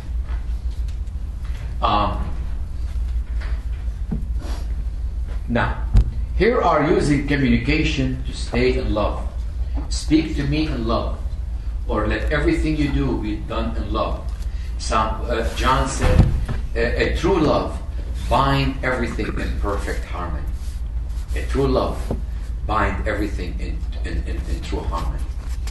Number one, you need to be positive that I like my spouse, that she's not a threat to me, that he is not a threat to me, that he is not dominant. In other words, that means positive feeling between partner and motivation to develop what? That's the beginning. Because at the end of the day, we have to live with each other. I had one office in my life, in the old building. And I had 4 men from Ramallah and Lebanon in my office. And these are controlling freak men. The late, I'm not going to mention name. And I had, so we have 4 desks and 1 for the secretary. I walked to my office, and their concern is, Father, we have no money. How are we going to pay the bills? We have a payment for insurance, for gas, for electricity, for telephone. Well, they didn't give me any salary then. I didn't have money. So I said, well, what should I do? I have to come to my office. I said to them, let's make a deal. When I walk in, you ask me how I feel. When I walk in, ask me, is your wife talking to you? When I walk in, how was your day, Father? When I walk in, is your children okay? So at least when you do that, and I said, then they yell at me. What I was trying to tell them, that build this relationship, give me a chance to breathe, and then we can worry about the money. And we did that, and for 10 years, we lived together in one office. Except my secretary, Pat, she hated it. She will not have anything to do with it. You know, she was German, and they were very domineering men. But we communicated, even in difficulty. You have to create an environment. And don't wait for your wife to do it. Don't wait for your husband to do it. You do it yourself. They said, instead of buying flour, grow your own garden. I don't know who said that. It's not me. Grow your own garden, right? So here are the positive. That means I am willing to disclose attitude, feeling, and ideas to my wife and to my husband, and without being frightened. And I have the ability to reveal an attitude, feeling, and idea clearly and accurately, and give and take. Reciprocity means give and take. And what does this require to do? Is to listen. Listening is like a prayer. You submit your prayer to God, but if you're too busy, you never hear what God is saying to you. That's why you find many Christians, they meditate. And today, it become the latest fashion. Take yoga. Yoga. Well, Christian was supposed to meditate. If you don't listen to God, you become God to yourself. And your prayer will mean nothing. It's going to death end. So in my class in the Gospel of Madonna, I said, when you write your prayer, make it short and simple. God knows what to do. You have to trust God. And when you trust God and listen, you become available, and He'll change you. He'll lead you to the right way, right? Even though I walk through the valley of the shadow of death, right? That's what we said. I will not fear no evil, because God, you're with me. You have filled my cups with water. You anointed my head in baptism. I will not be afraid. Okay? So, that is the using communication to increase loving relationship. Now, when you do communicate, you use the I statement. That means don't put word in each other's mouth. This is what I feel. Don't say, this is what your mother has said and I interpret it. That's my mother. So use I want. Describe personal thought and feeling or experience in the first person singular. Don't say that we should, and don't speak in euphemism, that means in symbolism. People from the Middle East, they talk a lot about euphemism and symbolism. Because what do you think, what are we going to do? Well, tell me, what would you like to do? Don't trap me. Because if I said to you what you're going to do and you don't like it, we'll have a problem. State clearly what you want. The advantage of it, number one, that my spouse, my husband, my wife, they're not my soldier, they're not my enemy. Right? We are on the same team. Write this down. We are on the same team. You are on the same team. What happens when you feel not threat? You promote a sense of honesty and openness, right? And a great atmosphere for you to come home again. And not to stop by at the corner, bar. Okay? You focus on the problem rather than family personality. So the focus is on problem. Now, we said that if you understand flexibility, you understand cohesiveness, you communicate well, that's not give you guarantee not to have a problem. Problem is inevitable in our life. Problem is inevitable. Jesus said, give us this day our daily bread, right? And problem is our like daily bread that need to be addressed. Christ also said, when 2 or 3 gather together in my name, I will be there. Father George says, when 2 get together, there will be a conflict. This is the way we are. But the good news is that conflict makes me grow. I learned so much about our founding father and mother. I learned so much just to understand them and love them with my patience, because I am the one who needed them. And when you say, especially those who are in profession, say, I need you, honey. Say to your wife, I need you, honey. Say to your husband, I need you. Because love can only grow when you share it with each other. If you're totally independent, you're making your own $100,000. You can have you can pay for everything. Why get married? Getting married is to invite your beloved to share in your love. And unless love is shared and given and sacrificed, it's no love. Buy a pet, get a dog. Love has to be experienced. What I'm facing among my students in school is that we become so independent of each other, and we wonder why we're not loving one another. And you find people who are delaying marriage in their 30s and 40s and 50s, they're set in their way. Even though it might make it for a better marriage, but it creates its own problem. When you're set in your way, you don't want anybody to change. Now, if you want to be in love, you need to make room for the other to affect your life for the better. For the better. So, conflict. Conflict and conflict resolution. Conflict need to be addressed. Every day you wake up, we're made of bone and flesh and blood and feeling. So things may not work that day according to our need. You might go to the office.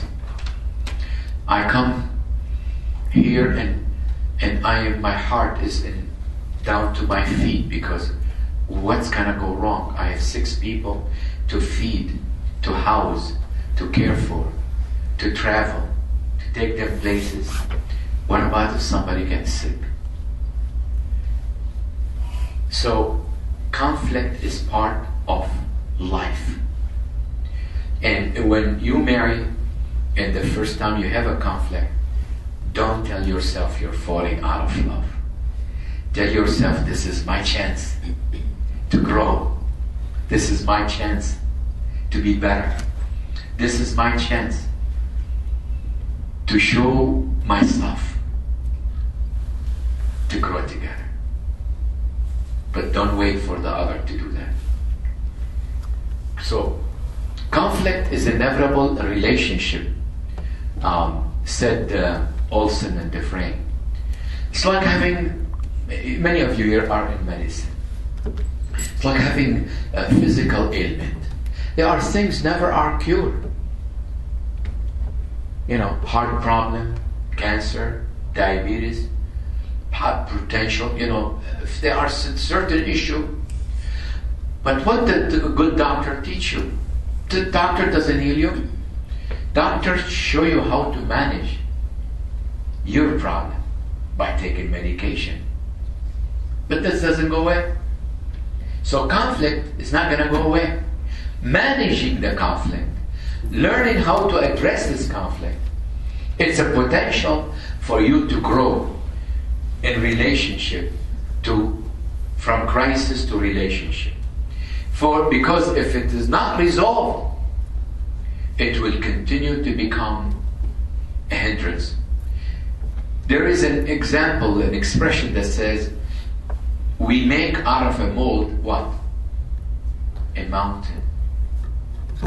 And believe it or not, that little mold become a cancer. If it's not addressed in the body, it consumes your whole body. And conflict is not cancer.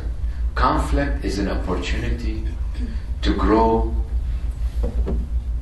to redeem, and to solve this issue. Now, stable family, healthy family, see those who understand cohesiveness, communication, and flexibility, they see tragedy and conflict is to be addressed and to grow with it. I see so much suffering among our people, so much death, young children, middle-aged children, young people, elderly, crimes, and those who look at the big picture, they always survive this tragedy.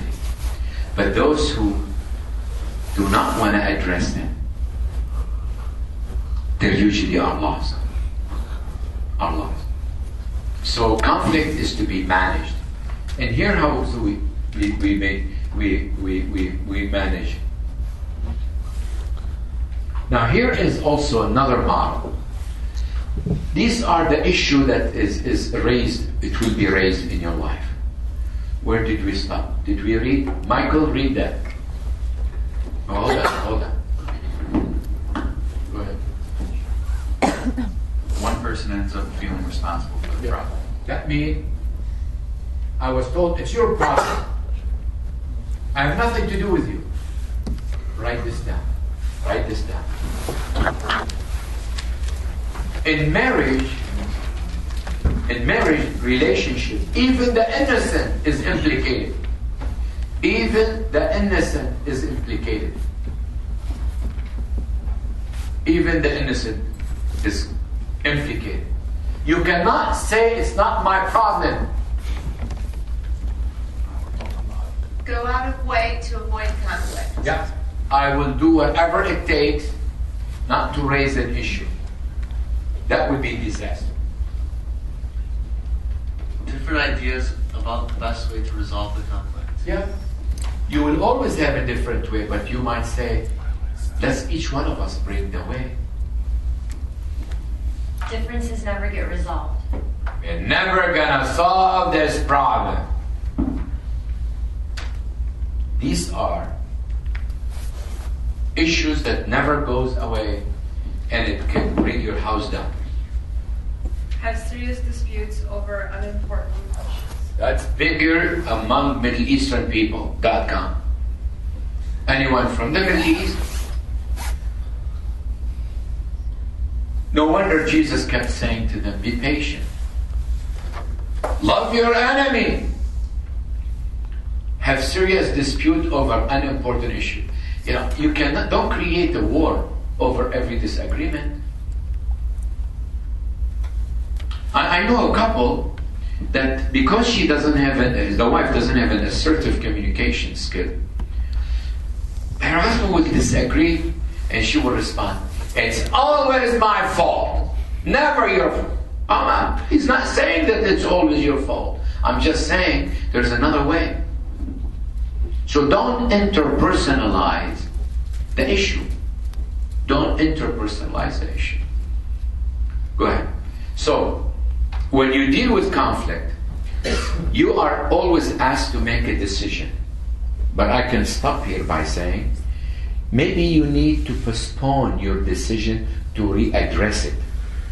Maybe the wrong time, wrong place, and the wrong reason. So postponing does not mean avoiding the issue. No. Give me time, tomorrow on cup of coffee we can address it. So there is, in crisis, always an invitation for decision. Because if you don't resolve the problem, you'll go into what? Crisis. Go ahead. And a crisis, when you have a low tension in your life, that means you're asked to do what? Low tension and low stress in family. It means my wife and I are exchanging on a daily event our idea and our purpose. If you don't do that, it goes to where time that you really need to make a decision, and when you make that decision under stress, you make the wrong decision. You go into what? Crisis. No one should make a decision, and this is what you find in our society. 51% of those who marry today, they will be divorced in one time in their life. And the bad news, 65% of those who divorce remarry. And guess what's the percentage of those who remarry get divorced?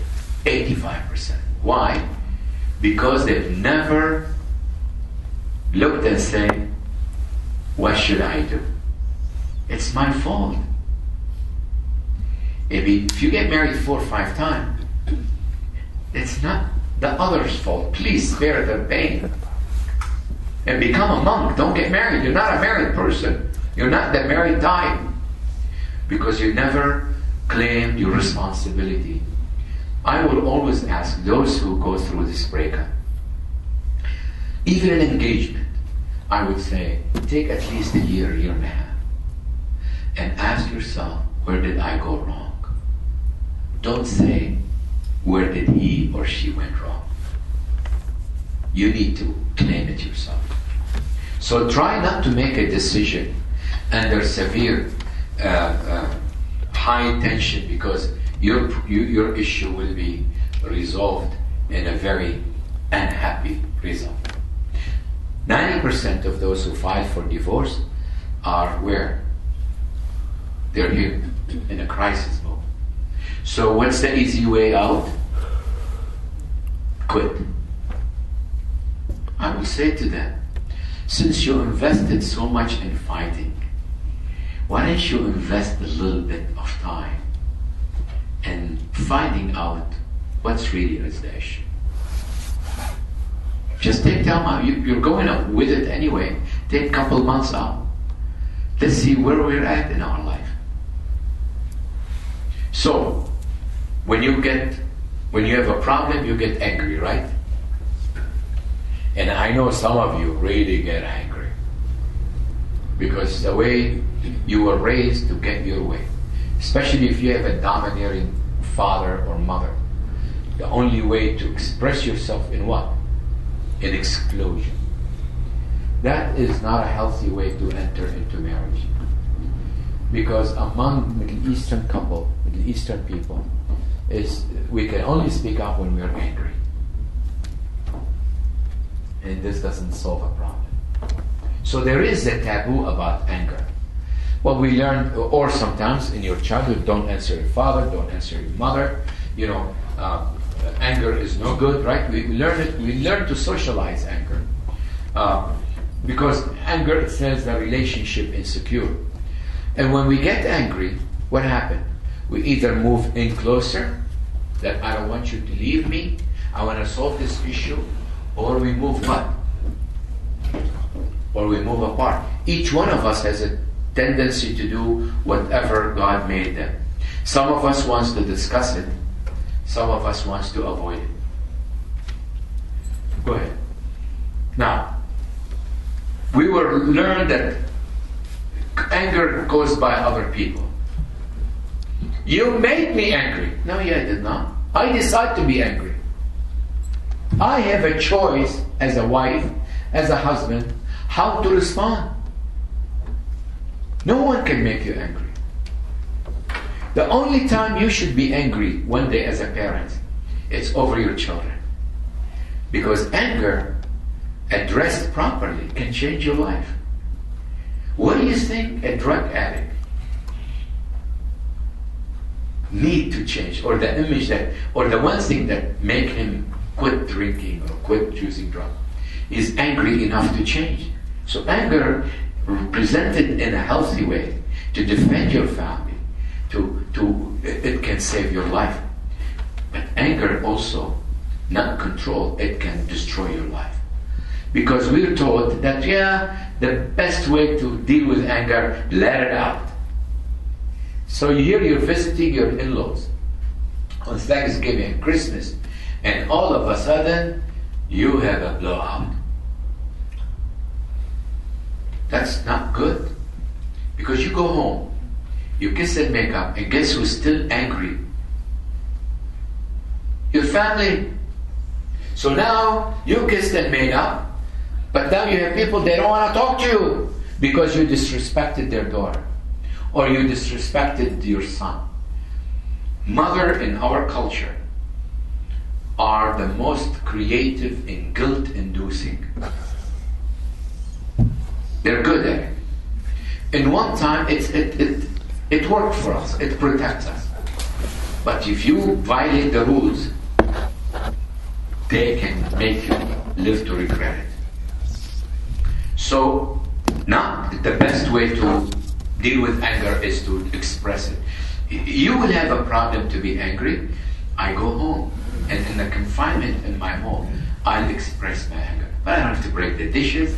I don't have to kick the dog. I don't have to break the wall. I don't have to call you name. We all get angry. I, as a priest, get so angry over things that is not done. But I don't shout it from the altar, because people there they came to pray. There will be a time that I will address it with the board, with the Sunday school teacher, with the youth director, with Father Jim. So there is a taboo. What happened here?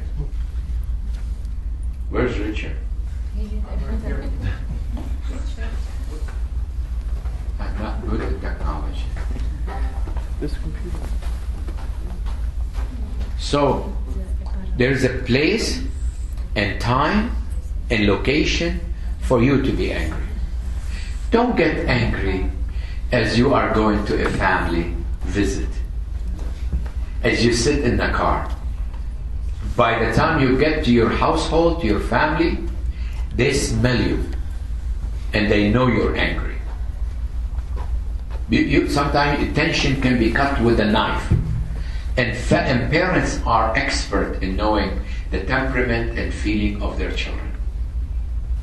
So, or in the eve of your anniversary or birthday, there's some issue, we'll talk about it tomorrow, but not tonight. And if you happen to go around Christmas and Easter and Thanksgiving to some family member, and family member who get you angry, you know what you said? Tawfiq, Ali, George, I'm just glad to be here for a few minutes. I'm just, let me enjoy your company. Because you cannot change family, how they deal with things. At one time, I wrote my son Alex a letter. I always write to my children.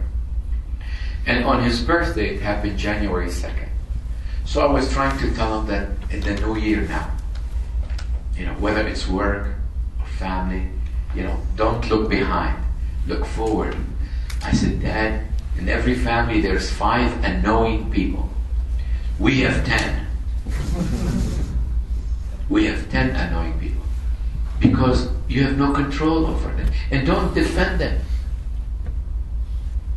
You have to limit the damage. So if you have some of these people, I'm here to enjoy this visit for a short time. Let us not discuss religion, politics, or money. Or you are from Ramallah or not. Or you're a white man or white woman. Let's not discuss that. So anger is, they said, also good for you. Let it out. If you ask a doctor, that's not true. If you let it out, that's a sign of aggression. And aggression breeds what? More aggression. Right? Negative breed negative. So that means you'll have a war. Or some people said, well, I get angry from my wife before she had a chance to get angry at me. That means I will prevent her from taking advantage of me. And there's an Arabic proverb that says, I'll eat her or eat him for lunch before he had me for dinner. You heard that expression? I'll have him for lunch before he had me. It does not work in marriage. It works this with enemies on the battlefield. You need to have strategy, but not in your household. So, how do we deal? I said, when we get angry, we either become busy or become helpless. When we get angry, either I want to be with company, I want someone to be around me, or I want to be alone. And a guy, by his name Lerner, he said, this is like dancing with the star, the choreography of anger. He was smart, he gave it a good name. So what's the metaphor? It describes how individuals deal with anger and stress and impact on one's own life. Women, they said, they're encouraged when they're angry, they overfunction. They clean the house clean, they clean another time. Or house, child work and feeding of work. Other area, women are socialized to be pursuer. Make note of it. If you're married to a woman who is a pursuer, don't neglect her. You know what pursuer means? It means I want to be with my husband, with someone I love when I am down and out. Now some people want to be alone. So you need to ask yourself, tell each other from now, when I am highly stressed, give me space. Give me space. Women tend to find answer immediately. And a man is not ready to give you the answer, what's going on in his life. Give him time. Don't say now, or we gotta solve this problem. Because women by nature are nurturers. But you need to step back. So you ask each other, what am I? Am I a pursuer? Or am I a distancer? And there's nothing wrong with that. You just understand the internal mechanism of your household with your husband, with your wife. Men socialize to be distancer or an overfunction. So today when you go, you ask yourself, tell each other, I am maybe pursuer when I'm stressed out. Or so this way I don't have to bug you. Because if I bug you, you give me the wrong answer. And will exasperate the situation, will make it worse. So I'm saying, if I am diabetic, I need to take my medicine to manage my diabetes without changing my life. I cannot change my life more than that. Take medication and exercise to live a healthy life. I mean, I think that even in the most mentally disabled people learn to manage their life. We had here in our church beautiful boy who's autistic. He's maybe 23 years old. And he probably would walk around and wonder, but we learned how to manage him, and he managed us. And he's grown to be have a job, and he drives, he works, and I hope one day he'll get married. So he learn what you need, not what you tell him. What you need to give me. Women tend to always try to figure out, you need to love me. You need to do things for me. Well, tell me what you want. I'm not a mind reader. I cannot do all these things for you. Now, what are the number one issue in family? What do couples fight over? More and more and more. Maybe not among you, but among the general public. Money. Money become a primarily reason to break the house down. Now, among those who come from well-adjusted family, money is not a problem because they communicate that. They know what to do. But money become a problem because money is not the issue. What is the issue here? The meaning of money. Who control the money? Who wants to force you? Who wants to demand that you fall in line because of my money? Who hold the purse in that family? And many of our fathers are very domineering. So I will give you this if you do that for me. Whether to children or to whether their spouse, and because they feel money is a tools that can bring you happiness. In reality, study shows never bring you happiness, they bring your misery. And yet money could be a blessing. If you realize, as the scripture says, write this down. Every good gift, write this down, is from God. And the money that you make is a gift from God. So you ought to be a good steward. How to handle money? And do not let money enslave you. Don't let money enslave you. So the number one issue in family, source of couples conflict, is money. The number two issue, family, father-in-law, mother-in-law, brother, sister, distant cousin. That is a major issue. All what you say to your wife, I didn't make them. Say to your husband, this is what I inherited. So do not let the family issue creep into your own life and become a source of tragedy. Number three, conflict is not resolved because the couple are not communicating well. And when they communicate either in avoidance, aggressiveness, and blaming. Avoidance, aggressiveness, and blaming. Or disagree who's supposed to do what. Today, we encourage people, since many of you all are professional, so the best way is to adopt an egalitarian attitude. Egalitarian means equal. And also you need to change your way. If I am, and I remember one time when I first married, and my mother came from Syria to visit with us, and Nina was working. I didn't have any money. The church, we had no church, we had no people, we had no money.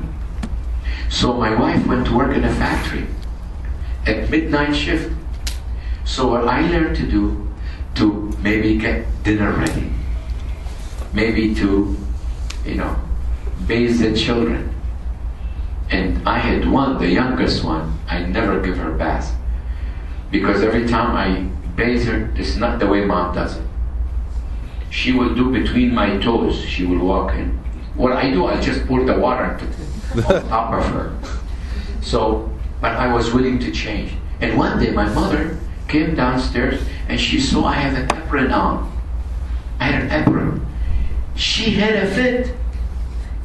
She said, honey, what's the matter? Your wife turned you to be a woman? Isn't she supposed to cook for you? Are you changing? You're giving up everything that you've been taught. And I really said it harshly to mom. I said, Mom, you don't understand.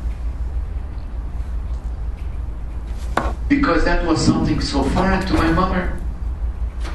In your generation, you ought to develop habit and ask, what am I to do to bring my best to the table? Do I need to begin dinner? Do I need to straighten the room? Do I need to wash dishes? Do I need to pick up one day the kids? What we need to do to cooperate. And that is the really tragedy of young couple today. They're professional. And because you're professional, you have the ability now. It can be a blessing to change your ways, to help one another. The first time I seen my son changing diapers, I said, where's your wife? Well, she's not, I like to do it. And I learned to really appreciate his way. And he's so good at it. You know how to change diapers. I think in my life I changed my first child one time diaper. One time. Now, am I able? Am I supposed to? Yeah. Household task is a shared task. But don't take advantage of each other. And the best way is, when it comes to other issue, learn about what you want to do by what you're good at. For example, we have one issue that's never resolved in my marriage. My wife, because she comes from a family, her father was such a handyman. She always dreamt of marrying this man who can know how to make a frame and put a nail in the wall. But I don't. And that was a great source of disappointment to her. I would say, tell me what you want and I'll hire people. You're supposed to do it. But I don't know how to do it. So one day I brought a hammer, put a nail in the wall, and banged the door, and I brought the whole wall down. You don't know how to do anything, she said. I said, I told you. But if you want me to pick up the kids, I can use a snowblower. I can cut the grass. In other words, you do agree to do what is preferred to you to do. But don't impose on each other to do something you're not capable, because you cannot do it. And when you do it in resentment and left over 20 years of anger. Resentment is no good. So ask. Now I learned how to cook, except I messed up the kitchen. And we agree. I said, if you want me, I can grill. Women, let your husband do things, even if he messes up. But don't tell him you don't know what to do anything. So, you know what we learn in time? Not to do anything, because we have someone who's going to do everything for us. I said, let me do it my way. But at least even if I do it wrong, say, you did a good job. حكى علي laugh at me. But don't teach me to be perfect, because I'm not perfect. So I learned how to grill. And once I step in the kitchen, I know my wife is going to she's already, her stress levels start going up. So, what do you want me to do? I make a mess, because she knows how to stir, and when I stir the pot, I spill it. And you cause me more work to do than you can help. It's okay. Let me clean it. But don't say you're not capable of doing anything. Or, thank God, in my entire married life, I have never used word as someone stupid, or someone you're dumb, or you're good for nothing. These are deadly statements, especially with children, or use foul language in front of them. Never in my life. Now, do my kids hear that in school? Sure they do. But because my house is sacred, it's a holy ground. It is just as holy as this place you're sitting in, the church. So, what do you do when you have a conflict? Number one, negotiate from adult position. What does that mean? Try to have discussions like grown-ups. Don't grow up. Don't be a kid anymore. Sometimes we can be 30, 40 years old and act as children. St. Paul says, when I was a child, I acted as a child. But now I'm growing man, I'm growing woman. Next. Avoid ultimatums. What does that mean? Don't say, if you don't do this, then I won't do that. Yeah, don't threat. Don't avoid ultimatum. My way or the highway. Number 2. Number 3. If one loses, both lose. Always remember, you do not want to win on your own. Both of you must win. Say what you really mean. Yeah. Among Arab American, we don't mean what we say. Figure me out. And that would be another tragedy. Own your feelings. Don't tell me how I feel. Most men would tell a woman, I know how you feel. Don't say that. Just listen, because you really don't know how she feels. Maybe it's the wrong time of the month. No. But also man has their own time of the month. We have mood change. It's not only women. Biologically, physiologically, you ask a physician, our body constantly changing hormone and things. Avoid accusations and attacks. What does that mean? Pointing the finger at someone else and putting the blame on them. Yeah. Accusation, attack. Because when you do that, you change the subject. State wishes clearly. This is what I like. I like my steak medium. I don't like it medium well because you like it medium well. I like to cook baked potato. I don't like mashed potato. State your wishes. You can have different tastes. Check your perceptions. Is this what you're really saying? Because 90% of communication fail when you misinterpret or assume. Assume. Don't, this is a biggie that brings the house down. Assume that you're angry. Assume that you're upset. Assume that you don't like it. Assume. Don't do that.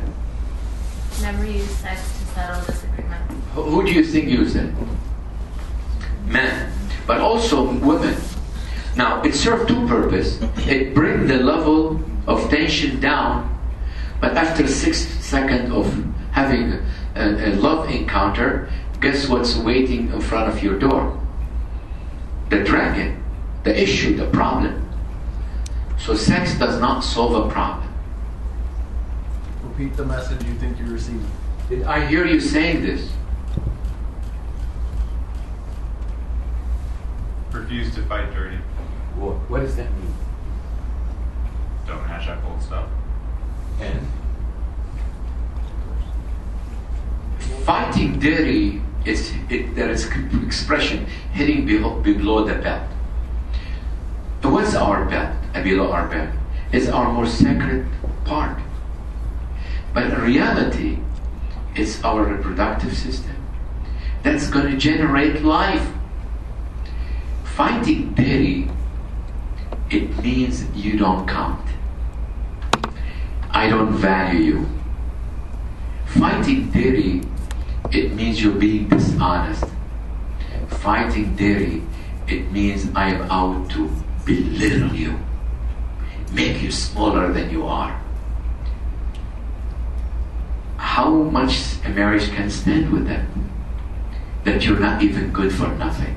You're not good in bed. You're not a good mom. You're not a good dad. You're not a good husband. These are deadly. These are the bullet that will kill your relationship. Fighting dirty. What is this silent treatment? Ladies, don't go 6 months silent at a time. It does not work. Then the husband will begin to talk to someone else.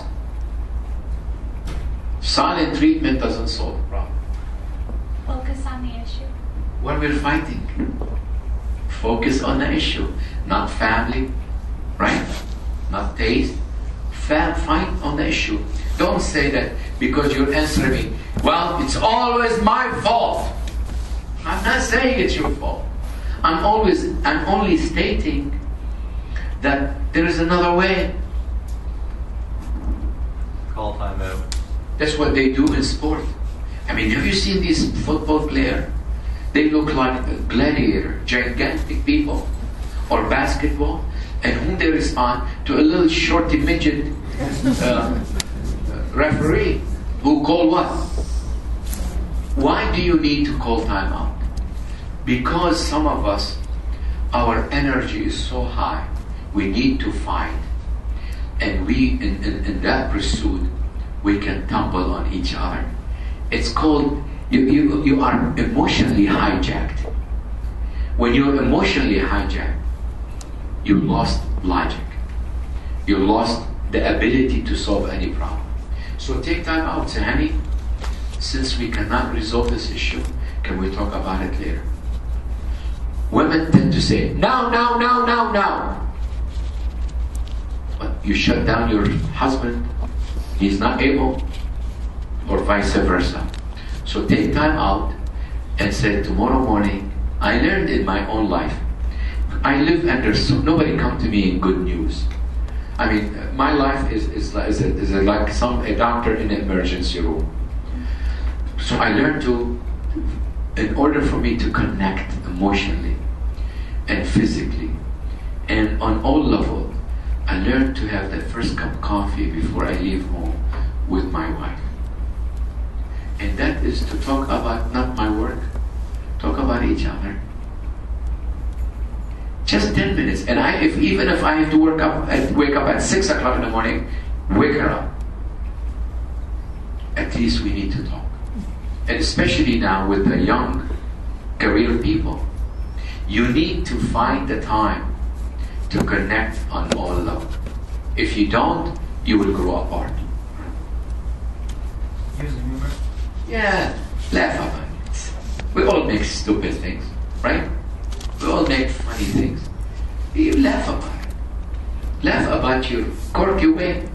You will find, you learn on when you get married that the husband and wife, you really have some unquestioned, ungodly habit. The way you chew your food, the way you throw your laundry, the way you take your underwear, the way, you learn all these things and deal with it. We all have quirky way, I like to buy walnut and soak it with water for 2 days. That drives my wife crazy because I'm using a dish that maybe it might leave its mark. I said, leave that dish for me. And if it didn't work, throw it away. Meyer has it cheaper by the day. So let me at least enjoy my soaked, and I don't know why I soaked walnut and almond. Maybe in my childhood I ate fresh Joe's, Lowe's. But if you don't like it, but we can throw the dish. You all gonna have a shower, and you all register for Lennox and Crystal, and none of you use them because they look good. What good anything that is not used? Use your best china for each other. And these things can be replaced. Money. Don't let it become an issue. You broke a dish and now I don't have a complete set. But nobody's eating in that complete set. It's been collecting dust for 20 years. Right? So use a humor. Seek closure. What does that mean, seek closure? That means we discussed this issue. We buried it dead, not alive. If you bury the issue dead, it doesn't come up. Only thing, if you don't have a closure, this issue comes back to haunt you. Richard, what time is lunch? He took off. What time? 11:45. Is the lunch here? Okay. Welcome. Anybody see any? I don't see any lunch. Huh? No. Let's continue. Seek closure. Go ahead. Now, there are some times that you can express your feeling. Clay says there is a constructive criticism. There is no such a constructive criticism among Middle Eastern people. It does not work. It's not in our makeup of vocabulary. This is a Western invention, American invention, democracy. But among our people, there's no constructive. Any criticism, it means, you don't like me.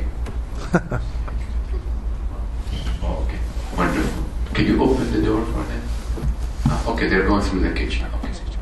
Now, there are some constructive. How do you do constructive? If you come from the Middle East, how do you do constructive criticism?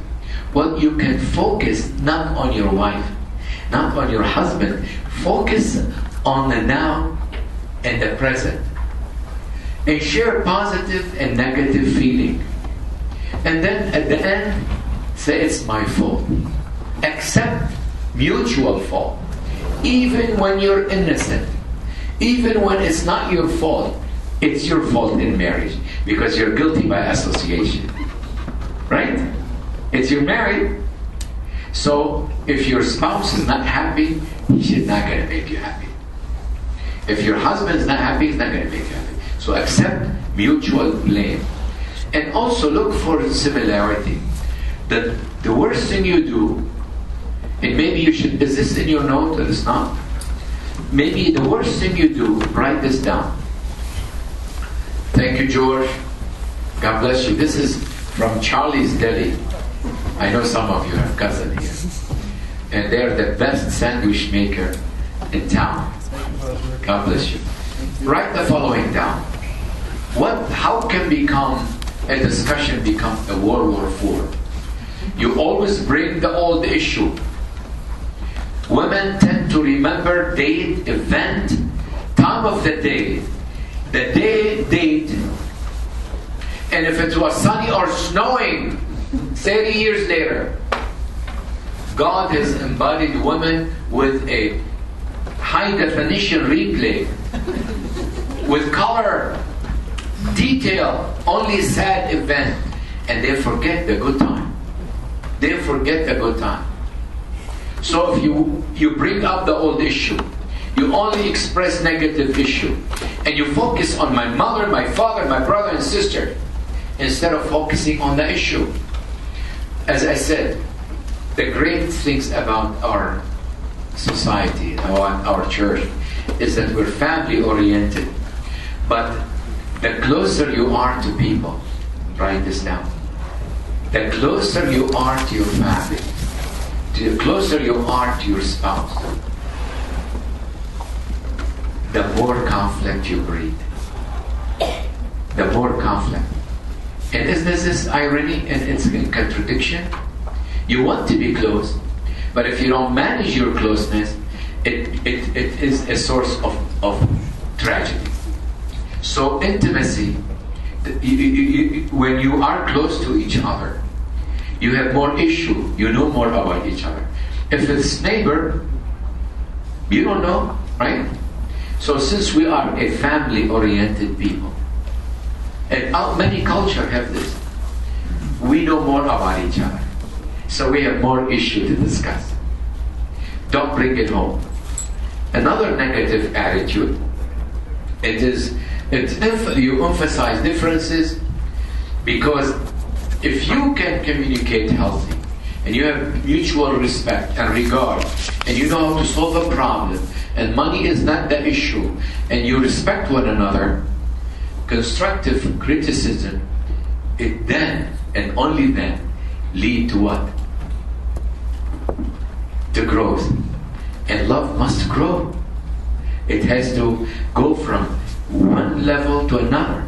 If love never grows, you'll feel so bored in your life, and you'll still live in your teenager year. Love has many levels. When you first married, you're just passionate. Then you have a first baby, and then, you begin to worry about this child. And so your need become less, but you still be loving. And then when you become 60, 70 years old, your sense of romance and sexuality move to a different level. So unless we're able to grow and fight good, St. Paul says, fight the good fight on one condition: keep the faith. If you keep the faith, you run the race. If you run the race, you'll get there. We're going to eat now, and we'll continue. God bless you. Thank you.